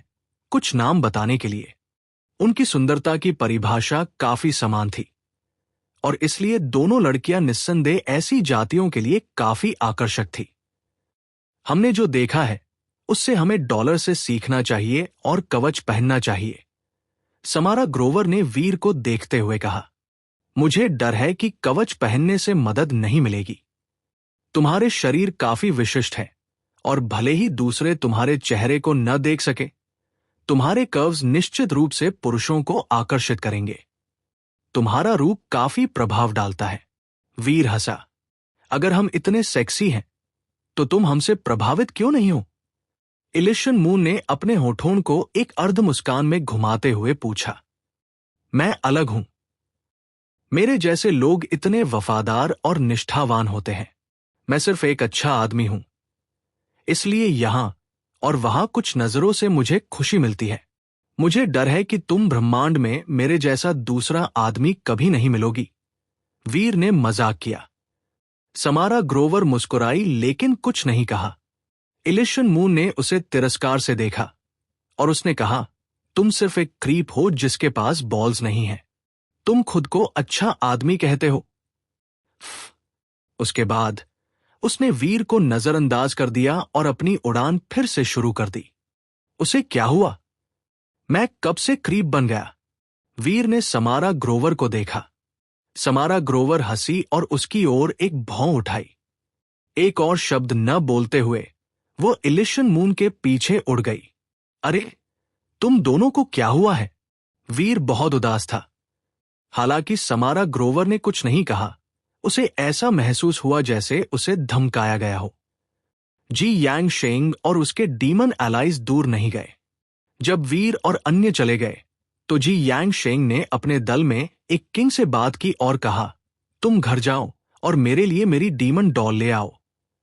अगर मेरे पिता पूछते हैं तो उन्हें बताऊं कि मुझे इसकी जरूरत है। डीमन किंग चौंक गया और इसलिए उसने कहा, क्या तुम वीर पर हमला करने जा रहे हो? मुझे विश्वास नहीं हो रहा है कि मैं उससे यहां मिला। ये एक बहुत ही दुर्लभ अवसर है। हम उसे अराजकता के सिस्टम्स में नहीं ढूंढ पाए, लेकिन अब हमारे पास उसे फंसाने का दूसरा मौका है। जी यांग शेंग ने कठोर आवाज में कहा, कृपया इसके बारे में सोचें, श्रीमान। एक्सट्रीम किंग ने उसके पीछे डीफाइड्स भेजे और वे भी उसे पकड़ने में असमर्थ थे। केवल हफ डीफाइड्स ही कोर एरिया में आ सकते हैं। मुझे नहीं लगता कि तुम्हारे पास वीर को पकड़ने के लिए वह सब कुछ है जो चाहिए। अगर उसे पता चला कि हमने उसे फंसाने की कोशिश की है तो मुझे नहीं लगता कि वो तुम्हें आशीर्वाद देने के लिए कभी समय देगा। डीमन ने कहा, इसलिए मैं डीमन डॉल का उपयोग करने जा रहा हूं। यह डीफाइड है। वीर पर हमला एक सुनिश्चित सफलता होगी और भले ही ये विफल हो जाए, वीर को कोई पता नहीं होगा कि ये हम थे जिन्होंने इसका इस्तेमाल किया। जी यांग शेंग ने सपाट रूप से कहा। लेकिन डीमन डॉल डीमन की। डीमन किंग कुछ कहना चाहता था, लेकिन जी यांग शेंग ने उसे बीच में ही रोक दिया। बस मेरे लिए गुड़िया लाओ और अपना विरोध करना बंद करो, जी यांग शेंग चिल्लाया। हां, डीमन किंग ने एक सीधे आदेश का उल्लंघन करने की हिम्मत नहीं की। उसने अपना कोर एरिया हॉल खोला और डीमन रियल में लौट आया। 1 घंटे बाद कोर एरिया हॉल का दरवाजा फिर से खुल गया।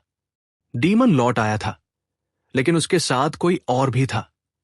अगर किसी और ने इसे देखा होता तो वे बहुत हैरान होते। किंग्स केवल अपनी शक्ति का उपयोग कोर एरिया के लिए एक व्यक्तिगत दरवाजा खोलने के लिए कर सकते थे। किसी अन्य प्राणी को उसी दरवाजे से प्रवेश करने में सक्षम नहीं होना चाहिए था। वह डीमन किंग अपने साथ दरवाजे से एक प्राणी लाया था। यहां तक कि एक्सट्रीम किंग भी अपनी आंखों पर विश्वास नहीं कर पाता अगर उन्होंने यह देखा होता। प्राणी मानव जैसा दिखता था, क्योंकि यह काले कवच में लिपटा हुआ था। यह बताना असंभव था कि यह वास्तव में कैसा दिखता था। यह बस डीमन किंग के पीछे खड़ा था। श्रीमान, मैं आपके लिए डीमन डॉल लाया हूं। डीमन किंग डीमन डॉल को जी यांग शेंग के सामने लाया, फिर दोनों हाथ उठाए, एक बैंगनी सींग पेश किया। बैंगनी सींग लगभग 1 फुट लंबा था और इसकी सतह एक पेंच की तरह पसलीदार थी। यह क्रेसेंट शेप्ड अर्धचंद्राकार था और इसके शीर्ष के चारों ओर कई अजीब प्रतीक उकेरे गए थे। यह बहुत सुंदर लग रहा था, लेकिन बहुत रहस्यमय भी था। सींग जी यांग शेंग जैसे डीमंस के सिर पर लगे सींगों जैसा दिखता था। जी यांग शेंग नहीं जानता था कि वो क्या था। जी यांग शेंग ने बैंगनी सींग लिया और उसे अपने हाथों में घुमाया।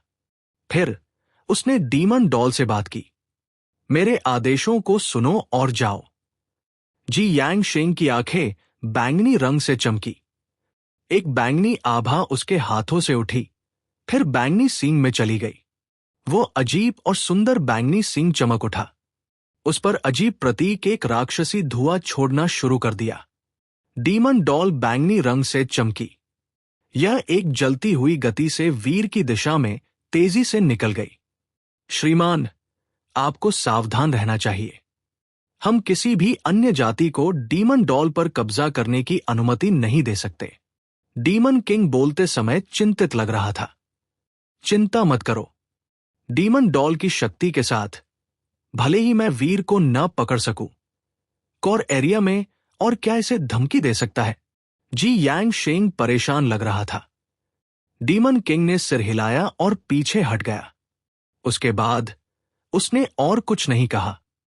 शार्क के आकार की यांत्रिक दानव मछली का एक समूह अंतरिक्ष के माध्यम से उड़ रहा था। जैसे ही वे वीर की ओर बढ़े, उन्होंने बिजली की डरावनी धारियां थूक दी, जिससे सिस्टम एक विद्युतीकृत महासागर में बदल गया। बिजली के महासागर को उनकी ओर आते देख इलिशन मून ने अपने हाथों में एक नीला तेल कागज का छाता बुलाया। छाता खुलने के बाद एक स्वॉर्ड लाइट बाहर निकली। इसने छाते से टकराने से बिजली की सभी धारियों को रोक दिया। उन तीनों को भी इससे बचाया गया, जिसका मतलब था कि बिजली उनके लिए कोई चिंता का विषय नहीं थी। समारा ग्रोवर ने एक हाथ उठाया, अनगिनत स्वॉर्ड लाइट्स बाहर निकाली। उसके चारों ओर सभी प्रकार की तलवारें दिखाई दी, जैसे कि यांत्रिक दानव मछली पर दागे जा रहे ब्लेड का एक गांगेय झरना। 1 सेकंड में 100 से अधिक दानव मछलियां टुकड़ों में कट गई। तुम्हारा 1000 स्वॉर्ड एरिया बहुत शक्तिशाली है, वीर ने उसकी प्रशंसा की। यांत्रिक दानव मछली के समूह में 3 किंग्स थे। हालांकि वे समारा ग्रोवर के हमले को बिल्कुल भी नहीं रोक पाए। समारा ग्रोवर का एरिया बहुत शक्तिशाली था। क्या मेरा एरिया कमजोर है या कुछ और? क्या तुम यही कहने की कोशिश कर रहे हो? इलिशन मून ने नाराजगी में पूछा। वीर ने जवाब देने के लिए अपना मुंह खोला, लेकिन इलिशन मून खाली जगह में घूर रही थी। वीर और समारा ग्रोवर ये देखने के लिए मुड़े कि उसका ध्यान किस पर गया होगा, और वहां उन्होंने एक काली छाया को अपनी ओर आते देखा। यह तेजी से नहीं चल रहा था, यह बस अंतरिक्ष में तैर रहा था। थोड़ी देर बाद छाया इतनी करीब उड़ गई कि वे इसे स्पष्ट रूप से देख सके। हालांकि काले कवच में उस आदमी का रुकने का कोई मतलब नहीं था। वह अभी भी वीर के लिए आ रहा था। तुम यहां क्यों आए हो? और तुम मेरे पीछे क्यों पड़ रहे हो? वीर ने काले कवच में उस आदमी को देखते हुए पूछा, लेकिन काले कवच वाले आदमी ने प्रतिक्रिया नहीं दी। ऐसा लग रहा था जैसे उसने वीर को सुना ही नहीं, और फिर भी वो पास आ गया। वीर ने देखा कि प्राणी केवल उसे देख रहा था। वीर उस आदमी का लक्ष्य था, और वह आदमी सीधे उसके लिए आ रहा था।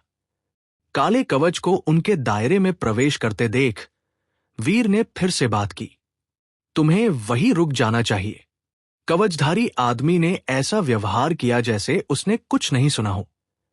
वो नहीं रुका, और उसने वीर को मुक्का मारने के लिए एक मुट्ठी भी उठाई। जब वह मुक्का बाहर निकला तो उसका पूरा शरीर उन सभी की दृष्टि से गायब हो गया जो देख रहे थे। जब वह फिर से प्रकट हुआ तो वह सीधे वीर के सामने था। उसकी वह हिंसक मुट्ठी वीर के सिर पर वार करने और उसकी खोपड़ी को हिलाने वाली थी। बहुत शक्तिशाली टेलीपोर्टेशन। समारा ग्रोवर और इलिशन मून की आंखें चौड़ी हो गई। वे निश्चित नहीं थे कि कवचधारी आदमी ऐसे वीर के ठीक सामने कैसे आया था। यह काफी चौंकाने वाला था। सिद्धांत के अनुसार टेलीपोर्टेशन दो प्रकार की थी। उनमें से एक स्पीड टाइप टेलीपोर्टेशन थी और दूसरी स्पेस टाइप टेलीपोर्टेशन थी। जब एक टेलीपोर्टेशन स्किल का उपयोग किया जाता था तो विशिष्ट लक्षण होते थे जो एक प्रकार के टेलीपोर्टेशन को दूसरे से अलग करते थे। स्पीड टाइप टेलीपोर्टेशन को केवल उसके आंदोलन का पालन करने के लिए एक मजबूत आंख की आवश्यकता होती थी, तो आप अभी भी इसे देख सकते थे। स्पेस टाइप टेलीपोर्टेशन अलग थी। जब अंतरिक्ष और हवा टूट जाते थे तो एक स्पेस शॉकवेव जारी होती थी। उस लहर को बनाने में समय लगता था। यहां तक कि गॉड्स वांडर जैसे कौशल में भी ये कमी थी। लेकिन गॉड्स वांडर की शॉकवेव छोटी थी। इसे सक्रिय करने में ज्यादा समय नहीं लगा, इसलिए इसे महसूस करना मुश्किल होगा। लेकिन इस कवचधारी आदमी ने, जब उसने अपनी मुट्ठी उठाई और जब वो वीर के सामने दिखाई दिया, तो उसने अपने टेलीपोर्टेशन का कोई निशान नहीं छोड़ा। कोई शॉकवेव या कुछ भी नहीं था। ऐसा लग रहा था जैसे वह बस वहीं था, किसी को भी प्रतिक्रिया करने का मौका नहीं दे रहा था। डोंग। वीर ने कवचधारी आदमी के हमले को रोकने के लिए अपनी मुट्ठी उठाई, लेकिन उसका पूरा शरीर संपर्क पर विद्युतीकृत महसूस हुआ। यह बेहद शक्तिशाली था, और इस हमले ने उसे एक गिरते हुए तारे की तरह दूर फेंक दिया। समारा ग्रोवर और इलिशन मून चौंक गए। वे जानते थे कि वीर कितना मजबूत था। हालांकि वह सिर्फ एक फोर्थ टियर किंग था, वह एक हफ्डी फाइट जितना मजबूत था। कोई भी शक्ति वीर को हराने में सक्षम नहीं होनी चाहिए थी जब तक कि यह कच्ची शक्ति पर ध्यान केंद्रित करने वाला हफ्डी फाइट न हो। कवचधारी आदमी ने वीर को मुक्का मारा और उसे एक बार फिर से दूर फेंक दिया।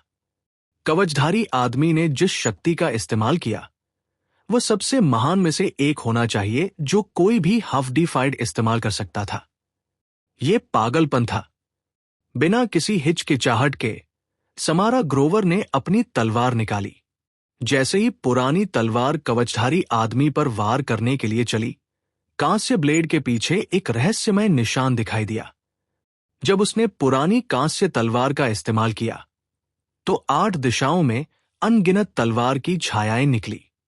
यह ऐसा था जैसे ब्लेड की एक आकाश गंगा कवचधारी आदमी की ओर उड़ रही थी। यह होते ही इलिशन मून ने दूसरी तरफ से हमला किया।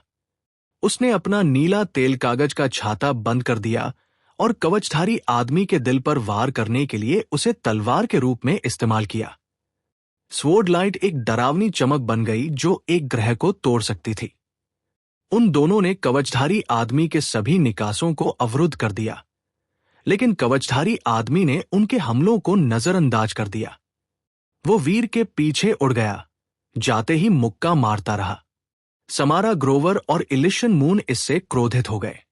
कवचधारी आदमी उनके हमलों को नजरअंदाज करके बहुत घमंडी हो रहा था। ऐसा लग रहा था जैसे वे सिर्फ खिलौनों को पकड़े हुए थे और उन पर ध्यान देने की कोई आवश्यकता नहीं थी। उन्होंने अपने छाते और तलवारों में और अधिक शक्ति का संचार किया। इलिशन मून ने ठंडे लहजे में कहा, भविष्य के लिए सलाह, तुम जो कुछ भी करते हो, महिलाओं को कम मत समझो। ये एक घातक गलती है। लेकिन इलिशन मून के बोलने खत्म करने से ठीक पहले उसकी आंखें चौड़ी हो गई। जब कवचधारी आदमी ने अपना मुक्का फेंका तो वह बस उनकी दृष्टि से गायब हो गया। स्वॉर्ड लाइट्स के जाल ने उसे रोकने के लिए कुछ नहीं किया। वह स्पेस टेलीपोर्टेशन नहीं है। समारा ग्रोवर का चेहरा थोड़ा पीला पड़ गया। वो भ्रमित दिख रही थी।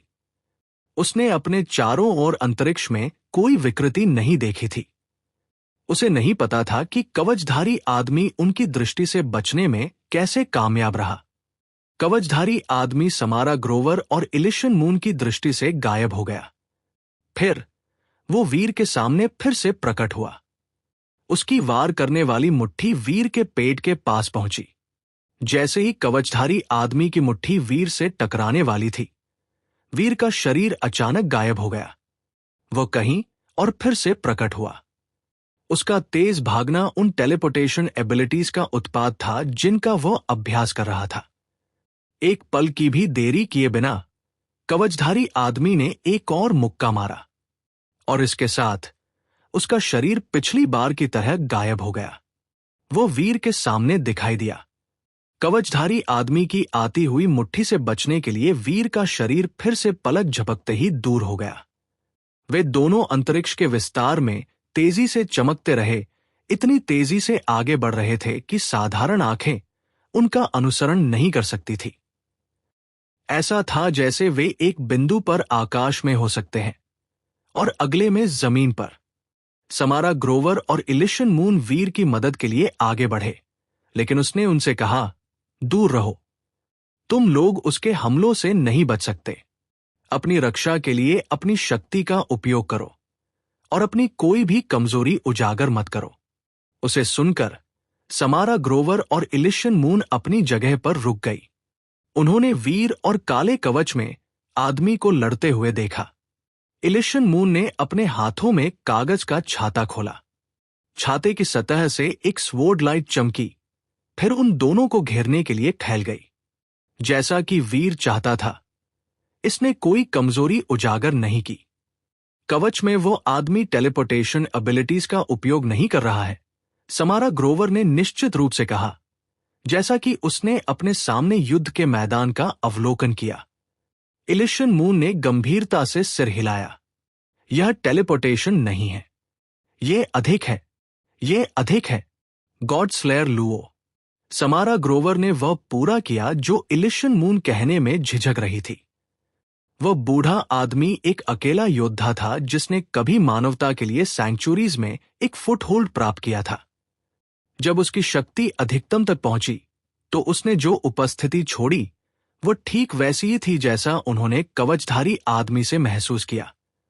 उसने अपने दुश्मनों को मारने के लिए अंतरिक्ष के नियमों को नजरअंदाज कर दिया। कवचधारी आदमी के पास फॉल्सिफाइड स्काई शक्तियां क्यों हैं?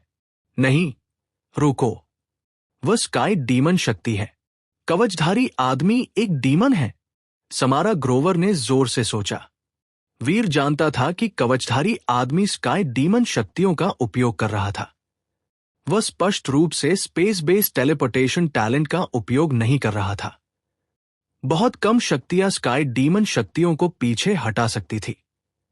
लेकिन शुक्र है, वीर का प्रोफेसर मंत्रा उन कुछ में से एक था जो ऐसा कर सकता था। कवचधारी आदमी के निरपेक्ष वार वीर के लिए तोड़ना मुश्किल नहीं थे, लेकिन कवचधारी आदमी की शक्ति निर्विवाद रूप से वीर से अधिक थी और इसका मतलब था कि वीर उसे हरा नहीं सकता था। कवचधारी आदमी को देखकर वीर ने अलग अलग भावनाओं का मिश्रण महसूस किया। वह जानता था कि यह हमलावर उन डीमन से अलग था जिनसे वे पहले मिले थे, लेकिन वह पूरी तरह से निश्चित नहीं था कि अंतर क्या था। जी यांग शेंग और कुछ डीमन एलीट्स एक दर्पण के माध्यम से लड़ाई देख रहे थे। वे सदमे में लग रहे थे। यहां तक कि जी यांग शेंग भी जो देख रहा था उससे हैरान था। वो एक बहुत शक्तिशाली आदमी है। उसने हर हमले को चकमा दिया है जो डीमन डॉल ने फेंका है। जी यांग शेंग ने अपना होंठ चबाया। जब वह सोच में होता था तो वह ऐसा ही करता था। कोई आश्चर्य नहीं कि जब एक्सट्रीम किंग उसका पीछा कर रहे थे तब वीर नुकसान से बच गया। वो बहुत डरावना है। वह किसी तरह स्काई डीमन शक्तियों के हमलों को चकमा दे रहा है। मुझे आश्चर्य है कि वह किस शक्ति का उपयोग कर रहा है। कुछ डीमन एलीट्स ने कहा। उनकी आवाज प्रशंसा और आशंका का मिश्रण थी। वे जानते थे कि डीमन डॉल की स्काई डीमन शक्ति ने सुनिश्चित किया कि हर हिट एक सफल हो जब तक कि दुश्मन के पास समान कॉजल पावर्स न हो। अगर दुश्मन के पास नहीं था तो टेलीपोर्टेशन भी उन्हें डीमन डॉल के वार से बचने नहीं देगा। स्काई डीमन एबिलिटीज एक कॉजल पावर थी। एक बार जब डीमन डॉल ने वीर पर लॉक कर दिया, भले ही वीर टेलीपोर्टेड हो जाए तो भी उसे हिट होना चाहिए था। हालांकि वीर के टेलीपोर्टेशन ने उसे डीमन डॉल के हमलों को चकमा देने दिया। वह स्पष्ट रूप से टेलीपोर्टेशन के एक उन्नत संस्करण का उपयोग कर रहा था, और जहां तक अन्य शक्तियों का सवाल था वीर उपयोग कर रहा था, जी यांग शेंग अनुमान नहीं लगा सकता था। वो समझ नहीं पा रहा था कि वो क्या देख रहा था। वो अभी के लिए डीमन डॉल के वार को चकमा दे रहा होगा, लेकिन उसके प्रयास व्यर्थ है। वह डीमन डॉल से धीमा और कमजोर है। हमें उसे आज अपने साथ ले जाना होगा। हमारी जाति को सिर्फ एक आशीर्वाद से अधिक की आवश्यकता है। अगले कुछ दशकों में हमारे हजारों लोग, नहीं, अगले कुछ सदियों में हमारे लाखों लोगों को उसकी जरूरत होगी जो वो हमें प्रदान कर सकता है, जी यांग शेंग ने घोषणा की। चीजों को गति देने के प्रयास में उसने बैंगनी सींग में अपनी और शक्ति डाल दी। बैंगनी सींग के रहस्यमय प्रतीक बैंगनी रोशनी से चमक उठे। आशीर्वाद की शक्तियां जो वीर ने प्रदर्शित की थी, उसने अन्य जातियों को उसे बहुत गंभीरता से लेने के लिए मजबूर किया। उन्हें उसकी क्षमताओं की आवश्यकता थी। अगर वे वीर को पकड़ सकते थे तो वे उसे एक्सट्रीम किंग को नहीं सौंपेंगे। वे उसे अपने लिए बंद कर देंगे और उसे अपने बच्चों और पोते पोतियों को आशीर्वाद देने के लिए मजबूर करेंगे। बैंगनी सींग पर रहस्यमय प्रतीक और अधिक चमक उठे, और फिर कवचधारी आदमी जो वीर को पकड़ने के लिए संघर्ष कर रहा था, अचानक रुक गया। उसका शरीर अचानक बड़ा हो गया। रहस्य आदमी की मांसपेशियां बढ़ी और काले कवच में सूजन आने लगी। बढ़ती हुई मांसपेशियों में फिट होने के लिए उसे बदलना पड़ा। इसने उनके हास्यास्पद आकार को बहुत अच्छी तरह से उजागर किया। उस कवच के भीतर एक गहरा बैंगनी रंग तेज हो गया। इसने कवचधारी आदमी को नरक से आए एक राक्षस जैसा बना दिया। उसकी आंखें बिजली की तरह बैंगनी थी। ये शूरा चेंज है। वीर ने सदमे में कवचधारी आदमी को देखा। उसने कर्कश स्वर में फुसफुसाते हुए कहा। वह आखिरकार जानता था कि कवचधारी आदमी की उपस्थिति अन्य डीमन से अलग क्यों महसूस हुई। वे बहुत समान दिखते थे, लेकिन वीर महसूस कर सकता था कि यह आदमी अलायंस के ब्रह्मांड से एक शूरा जैसा अधिक था। हालांकि उसकी शक्ति स्पष्ट रूप से स्काई डीमन शक्ति का एक प्रकार थी। यही कारण था कि वह बिल्कुल डीमन जैसा दिखता था। अंतर बताना बहुत मुश्किल था, और इसलिए वीर ने अब तक इस पर ध्यान नहीं दिया था। एक बार जब उसने शूरा चेंज का इस्तेमाल किया तो शूरा की उपस्थिति भारी हो गई। अब वीर को आखिरकार बेहतर समझ आ रही थी कि क्या हो रहा था। यहां एक शूरा क्यों है? मैं कभी भी शूरा को जीन यूनिवर्स में नहीं लाया जब तक कि वह शूरास ग्रेवयार्ड में ताबूत से निकलने वाले शूरास में से एक न हो। क्या वह शूरा किंग्स में से एक हो सकता है? वीर ने डीमन लाइक कवचधारी आदमी को एक विरोधाभासी अभिव्यक्ति के साथ देखा, और जैसा उसने किया वीर सोचता रहा। कवचधारी आदमी वीर की तरह चीजों के बारे में सोचने के लिए नहीं रुका। बदलने के बाद उसकी बैंगनी बिजली जैसी आंखों ने वीर को देखा। फिर पेशी वाले प्राणी ने वीर की ओर एक मुक्का मारा। वीर ने कवचधारी आदमी के हमले को चकमा दिया, लेकिन जब वह टेलीपोर्टेड हो गया तो कवचधारी आदमी उसके सामने दिखाई दिया। बैंगनी लपटे आदमी की मुट्ठी के चारों ओर जीवन में फट गई क्योंकि ये वीर के पेट से टकरा गई थी। पैंग!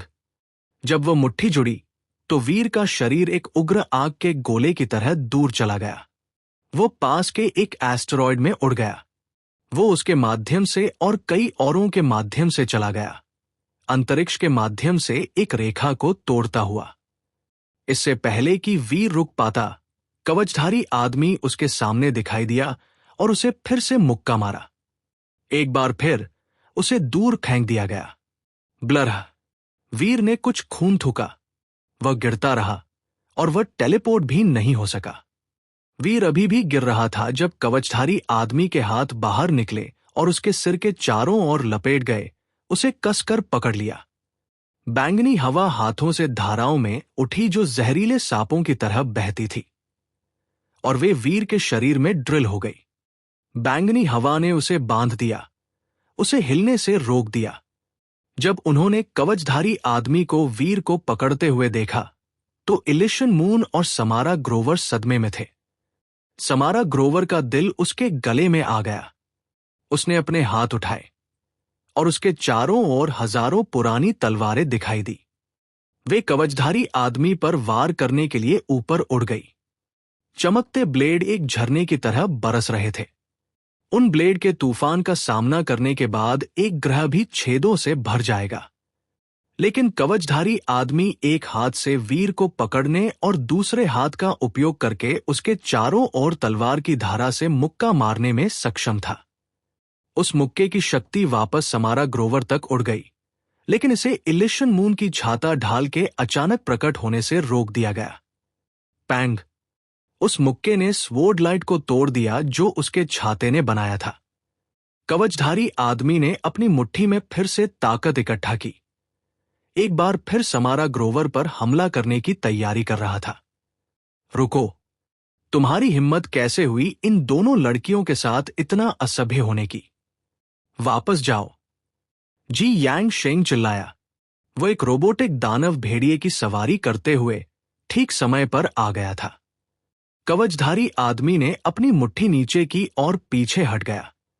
क्षमा करें, मुझे इतनी देर हो गई और अंत में तुम लड़कियों को डरा दिया। जी यांग शेंग समारा ग्रोवर और इलिशन मून को देखकर मुस्कुराया। तो तुम ही थे इन सब के पीछे? इलिशन मून ने जी यांग शेंग को एक बर्फीली घूरन देते हुए कहा। बेशक नहीं, मैं बस यहां वह कर रहा हूं जो मेरे लिए सही है। जी यांग शेंग ने वीर को पकड़े हुए कवचधारी आदमी को देखा। उसने मुस्कुराते हुए कहा, शिक्षक वीर, हम फिर से मिलते हैं। तुम्हें अब मुझसे बात करने का समय मिलना चाहिए। हाँ मिस्टर जी, मुझे नहीं लगता कि तुमने मेरे व्यक्तित्व का सही आकलन किया है। वीर को कवचधारी आदमी ने कसकर पकड़ रखा था। बैंगनी धुआं उसे ढक रहा था और वह अपनी उंगलियों को भी नहीं हिला सकता था। हालांकि उसका चेहरा उदासीन बना रहा। तुम्हारा क्या मतलब है? जी यांग शेंग ने रुचि के साथ वीर को देखा। वो एक चूहे के साथ खेलती बिल्ली जैसा लग रहा था। श्रीमान, बस एहतियात के तौर पर हमें वीर को अपने कोर एरिया बेस पर ले जाना चाहिए, डीमन किंग ने कहा। वीर हंसा और कहा, वो सही है। मेरा मिजाज बहुत खराब है। तुम बेहतर इसे जल्दी करो, अन्यथा तुम्हें मौका नहीं मिलेगा। जी यांग शेंग ने डीमन किंग को नजरअंदाज कर दिया।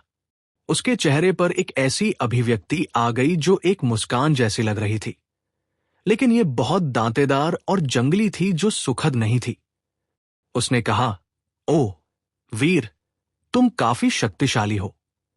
इन स्थितियों में भी तुम इतने शांत रहने का प्रबंधन करते हो, लेकिन तुम स्काई डीमन लॉक के अधीन हो। तुम निश्चित रूप से एक मात्र किंग से अधिक मजबूत हो, लेकिन एक डीफाइड एलीट भी स्काई डीमन लॉक को नहीं तोड़ सकता।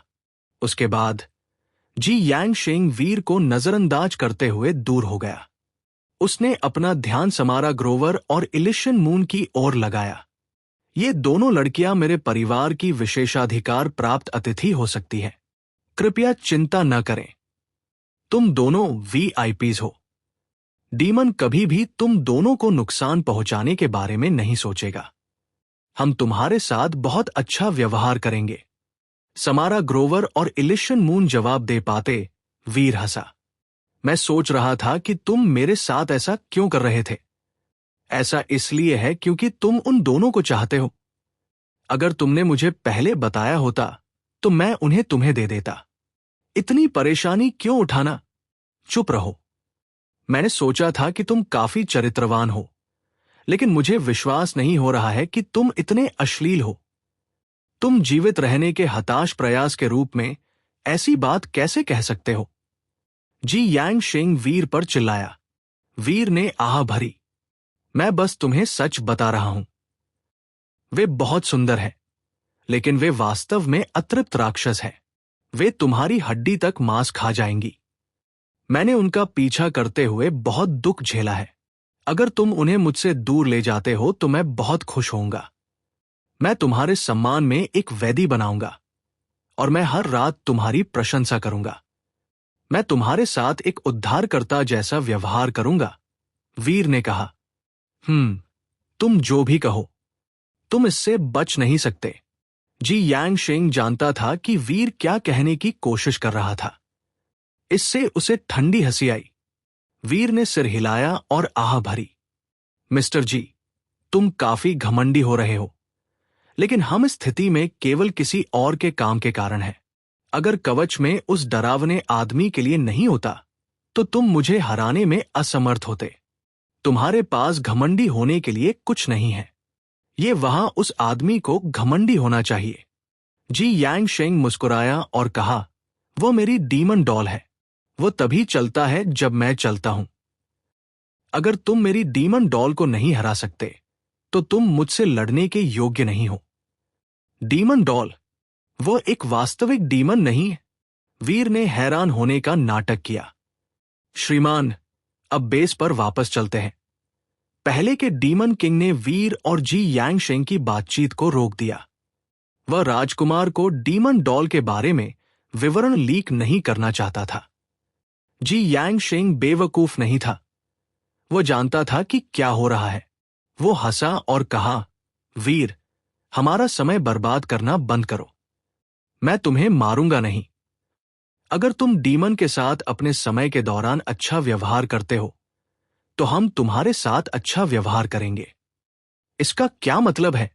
क्या तुम मेरे लिए अच्छा व्यवहार को परिभाषित कर सकते हो? क्या तुम मुझे गाय की तरह दुहना चाहते हो? क्या तुम चाहते हो कि मैं घास खाऊं जबकि तुम मेरे थनों को निचोड़ो? तुम चाहते हो कि मैं तुम्हारे बेटों और पोतों को मोटा और भरा हुआ बनाऊं? तुम चाहते हो कि जब देने के लिए कुछ न बचे तो मैं दयनीय रूप से मर जाऊं? वीर मुस्कुराया। यह ऐसा कुछ नहीं है। अगर तुम काम करते हो तो तुम्हें पुरस्कृत किया जाएगा। अगर तुम्हारे पास इस तरह की शक्ति है तो तुम्हें इस दुनिया में दूसरों के जीवन को बेहतर बनाने के लिए चीजें करनी चाहिए। उसके बाद जी यांग शेंग ने समारा ग्रोवर और इलिशन मून से बात की। देवियों, कृपया, तुम दोनों हमेशा के लिए मेरी वीआईपीज रहोगी। इससे कोई फर्क नहीं पड़ता कि तुम कहां जाती हो। कोई भी तुम्हें चोट पहुंचाने की हिम्मत नहीं करेगा। लेकिन अगर तुम दोनों मेरी दोस्त नहीं बनना चाहती हो तो मैं तुमसे ये वादा नहीं कर सकता। इलिशन मून हमेशा ठंडी रहती थी, लेकिन अब वो अचानक हंस पड़ी। वह इतनी सुंदर थी कि वह एक चांद महल की परी जैसी लग रही थी, लेकिन उसका चेहरा एक संगमरमर की मूर्ति की तरह अछूत लग रहा था। जब वह हंसी तो ये बर्फबारी के बीच एक फूल के खुलने जैसा था। यह बहुत सुंदर था। यह दुनिया को मृत मानने के बाद जीवित होने का एहसास होने जैसा था। जी यांग शेंग और अन्य डीमंस जम गए थे। वे सोच रहे थे, ये महिला अविश्वसनीय रूप से सुंदर है। इलिशन मून हंसी और खुशी से कहा, हम तुम्हारे साथ जाना चाहेंगे, लेकिन मुझे डर है कि कोई और नहीं चाहेगा। कौन नहीं चाहेगा? जी यांग शेंग ने पूछा। वह, इलिशन मून ने वीर को देखते हुए कहा।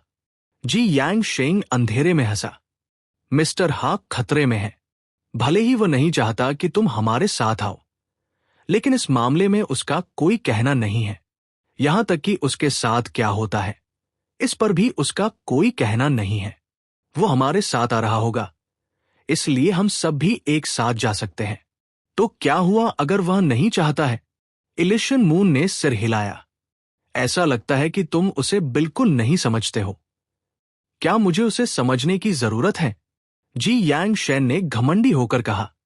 अगर तुम उसे समझते तो तुम जानते कि वह एक संदिग्ध, चालाक, कपटी और क्रूर व्यक्ति है। वो खुद के अलावा किसी पर भरोसा नहीं करता है। उसके पास हमेशा एक बैकअप प्लान होता है। यहां तक कि जब वह कयामत की कगार पर होता है, तब भी उसके पास एक पलायन मार्ग की योजना बनाई गई होती है और वह जाने के लिए तैयार होता है। अगर मैं तुम्हारी जगह होता तो मैं यहां चैट करने के लिए नहीं घूमता। मैं उसका सिर काट देता और उसे टुकड़ों में पीस देता। फिर मैं उन टुकड़ों को तब तक जलाता जब तक राख के अलावा कुछ न बचे। इलिशन मून ने एक गंभीर आवाज में कहा। जी यांग शेंग चौंक गया। उसने वीर को देखा।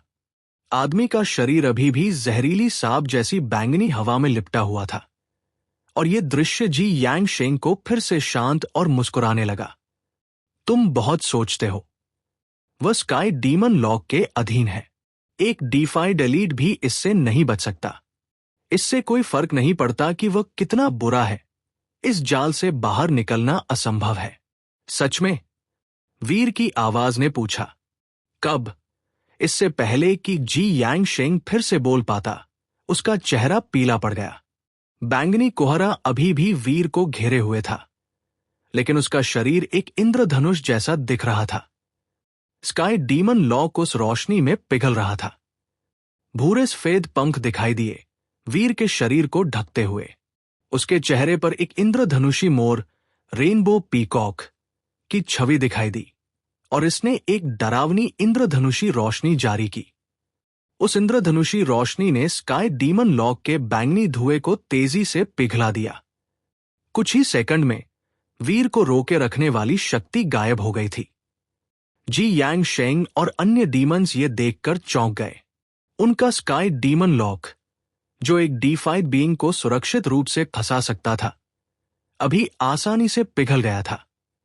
यह अविश्वसनीय था और परिणाम स्वरूप वे स्तब्ध चुप्पी में घूरते रहे। उन्होंने वीर के पंखों वाले कपड़ों को देखा, अनिश्चित थे कि वह किस तरह के खजाने का उपयोग कर रहा था। लेकिन यह जो भी था, यह स्पष्ट रूप से स्काई डीमन लॉक को तोड़ने के लिए काफी मजबूत था। उनका अनुमान केवल आधा सही था। वीर पीकॉक किंग सोल रोब की शक्ति के कारण स्काई डीमन लॉक से मुक्त हो पाया था, लेकिन केवल डेवल सोल ही उसे मुक्त करने के लिए पर्याप्त नहीं होती। यहां तक कि अगर टियांगसिया पीकॉक किंग पुनर्जन्म लेता तो भी वह स्काई डीमन लॉक को नहीं तोड़ सकता था। लेकिन जब पीकॉक किंग की आत्मा शक्ति, वीर की ताकत और प्रोफेसर मंत्रा की शक्ति संयुक्त हो गई, तो परिणामी शक्ति स्काई डीमन लॉक को तोड़ने के लिए पर्याप्त थी। उससे कम कुछ भी वीर को मुक्त करने में सक्षम नहीं होता। वीर ने पहले पीकॉक किंग सोल रोब का उपयोग नहीं किया था क्योंकि वह जानता था कि कवचधारी आदमी के साथ कुछ गड़बड़ है। वह देखना चाहता था कि कवचधारी आदमी के पीछे कौन या क्या था, और इसीलिए उसने खुद को पकड़े जाने दिया। अब वह सब कुछ समझ गया था और नाटक करने का कोई मतलब नहीं था। जी यांग शेंग की आंखें चौड़ी हो गई। उसने कुछ नहीं कहा, लेकिन उसने बैंगनी सींग में और स्काई डीमन शक्ति डाल दी जो अभी भी उसके हाथों में था। कवचधारी आदमी की आंखें एक बार फिर बैंगनी रंग से चमक उठीं। उसने फिर से वीर का सिर पकड़ने की कोशिश की। वीर ने अपना हाथ हिलाया और एक इंद्रधनुषी रोशनी कवचधारी आदमी से टकराई। कवचधारी आदमी का शरीर नियंत्रण खो बैठा और औंधा गिर गया। इंद्रधनुषी रोशनी ने उसके पूरे शरीर को ढक लिया और रोशनी की शक्ति ने काले कवच को तेजी से भंग कर दिया, अंदर के व्यक्ति को प्रकट किया। वो एक बहुत ही मांसल आदमी था। वो वीर से काफी लंबा था। वह ब्रह्मांड में कई विशाल जातियों की तुलना में बहुत लंबा नहीं था, लेकिन उसका शरीर इतना ठोस था कि उसके अंग मीनारों जैसे दिखते थे। टैटू ने उसके पूरे शरीर को ढक दिया था। वीर देख सकता था कि ये टैटू शुरा एसोसिएटेड थे। हालांकि वीर ने शायद ही कभी उस तरह के प्रतीकों वाले शूरास को देखा था। वे पारंपरिक डीमन टैटू से अलग थे। वीर ने अपनी आंखें उठाई और आदमी के सिर को देखा। उसके आश्चर्य के लिए आदमी के सिर पर शूरा सिंह नहीं थे। उसका सिर केवल छोटे बैंगनी बालों से ढका हुआ था, लेकिन उन छोटे बालों में वीर एक अंडाकार आकार का निशान देख सकता था। ऐसा लग रहा था कि आदमी के पास कभी एक सींग था, लेकिन वह टूट गया था। यह वास्तव में शूरा में से एक है, वीर ने खुद से सोचा।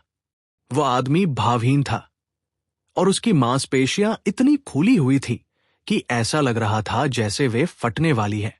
बैंगनी हवा उठी और ये एक और हमले में वीर पर आई।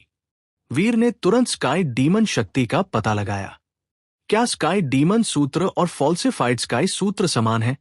लेकिन अगर उनमें व्यावहारिक रूप से कोई अंतर नहीं है, तो क्या इसका मतलब ये नहीं है कि शुद्ध शूराज को इसे सीखने में सक्षम नहीं होना चाहिए? अगर वह पृथ्वी गृह से एक शूरा किंग है, तो वह स्काई डीमन शक्तियों का अभ्यास कैसे कर सकता था? वीर ने सोचा। आदमी की मुट्ठी वीर के सामने आई, लेकिन वीर ने इसे रोकने के लिए अपना हाथ उठाया। वीर का हाथ सब्सटेंस चेंज द्वारा बनाई गई एक इंद्रधनुषी गॉडलाइट से घिरा हुआ था। इंद्रधनुषी गॉडलाइट ने जल्दी से उसके दुश्मन के शरीर को बांध दिया। वो आदमी अपने बंधनों के अंदर संघर्ष कर रहा था और ऐंठ रहा था। स्काई डीमन शक्ति मजबूत थी, लेकिन यह केवल कॉजल पावर्स का उपयोग कर सकती थी। यह कुछ अजय क्षमता नहीं थी। और शक्ति की बात करें तो यह प्राणी अभी तक डिफाइड नहीं था। वो सोल रोग की शक्ति से कमजोर था। अगर शूरा वीर के अलावा किसी और से लड़ रहा होता, तो वह भागने के लिए कॉजल पावर्स का उपयोग कर सकता था। लेकिन वीर पीकॉक किंग सोल रोब के साथ मिलकर अपने प्रोफेसर मंत्रा एरिया का उपयोग कर रहा था। प्रोफेसर मंत्रा एरिया के बल ने क्षेत्र में सभी यूनिवर्सल कॉगव्हील्स को रोक दिया। यहां तक कि कॉजल पावर्स भी वीर के हेरफेर से बच नहीं सकती थी। जब तक शूरा वीर से अधिक मजबूत नहीं था, शूरा की शक्तियां तब तक किसी काम की नहीं होंगी जब तक वीर का प्रोफेसर मंत्रा एरिया सक्रिय था। जी यांग शेंग और अन्य डीमन सदमे में थे। डीमन डॉल की शक्ति लगभग डिफाइड क्लास थी, और डीमन डॉल साधारण डीमंस की तरह नहीं थे। उनके पास बहुत डरावनी प्रतिभाएं थी। डीमन डॉल्स बनने के बाद वे स्काई डीमन शक्तियों के साथ एक अजीब प्रतिक्रिया से गुजरेंगे। डीमन डॉल्स तब कॉजल पावर्स प्राप्त करेंगे, जो उन्हें कॉजल पावर्स को उपयोगों की एक विस्तृत श्रृंखला पर लागू करने की अनुमति देगा। एक शुद्ध डीमन भी ऐसा नहीं कर सकता था। यहां तक कि डिफाइड एलीट्स भी डीमन डॉल को फंसा नहीं सकते थे।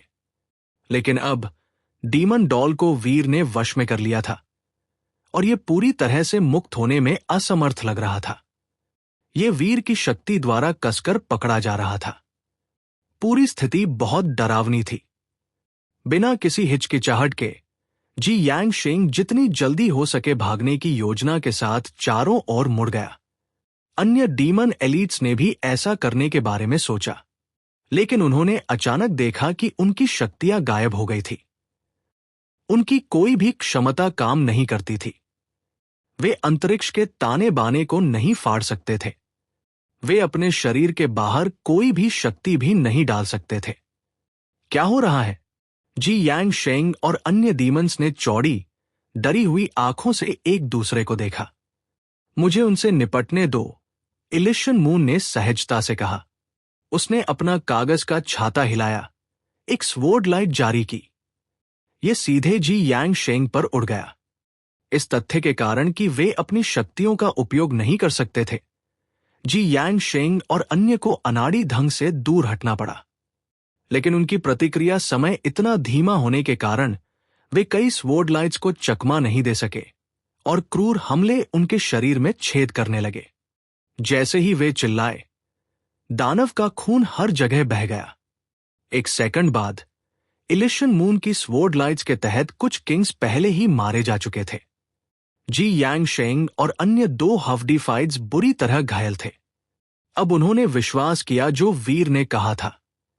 वह महिला बहुत सुंदर थी, लेकिन वह कोई ऐसी भी थी जो बिना किसी हिचकिचाहट के अपने दुश्मनों का वध कर सकती थी। वो कितनी शक्तिशाली थी, इससे वे चौंक गए। वे वीर के प्रोफेसर मंत्रा एरिया के प्रभाव में थे। वे अपनी शक्तियों का उपयोग नहीं कर सकते थे, भले ही वे अभी भी अपने सेल्फ कॉगव्हील्स को छू सकते थे। उनकी शक्ति वहां थी, लेकिन वे इसका उपयोग नहीं कर सकते थे। वे खुद को बचाने के लिए कुछ नहीं कर सकते थे। उस महिला की एरिया पावर किंग क्लास से अधिक नहीं थी, लेकिन उसकी स्वॉर्ड लाइट्स हफ्डी फाइट्स के शरीर में छेद कर सकती थी। बस वह शक्ति उससे अधिक थी जो एक साधारण किंग हासिल कर सकता था। जी यांग शेंग जितना हैरान था उतना ही क्रोधित भी था। उसने इस बात से नफरत की कि उसने डीमन किंग की सलाह का पालन नहीं किया था। वीर, मैं डीमन अल्फा का बेटा हूं। अगर तुम मुझे मारते हो तो डीमंस मेरे मौत का बदला लेने के लिए वो सब कुछ करेंगे जो वे कर सकते हैं। अगर तुम मुझे जाने देते हो तो तुम कोई भी डीफाइड ट्रेजर और जेनोजेनिक जीन्स ले सकते हो जो तुम चाहते हो।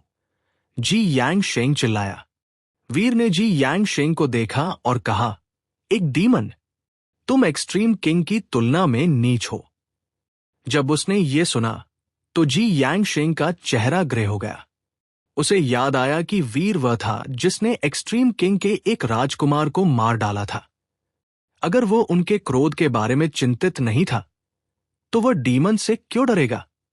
वीर ने बाहर हाथ बढ़ाया और उसकी हथेली से एक इंद्रधनुषी रोशनी निकली।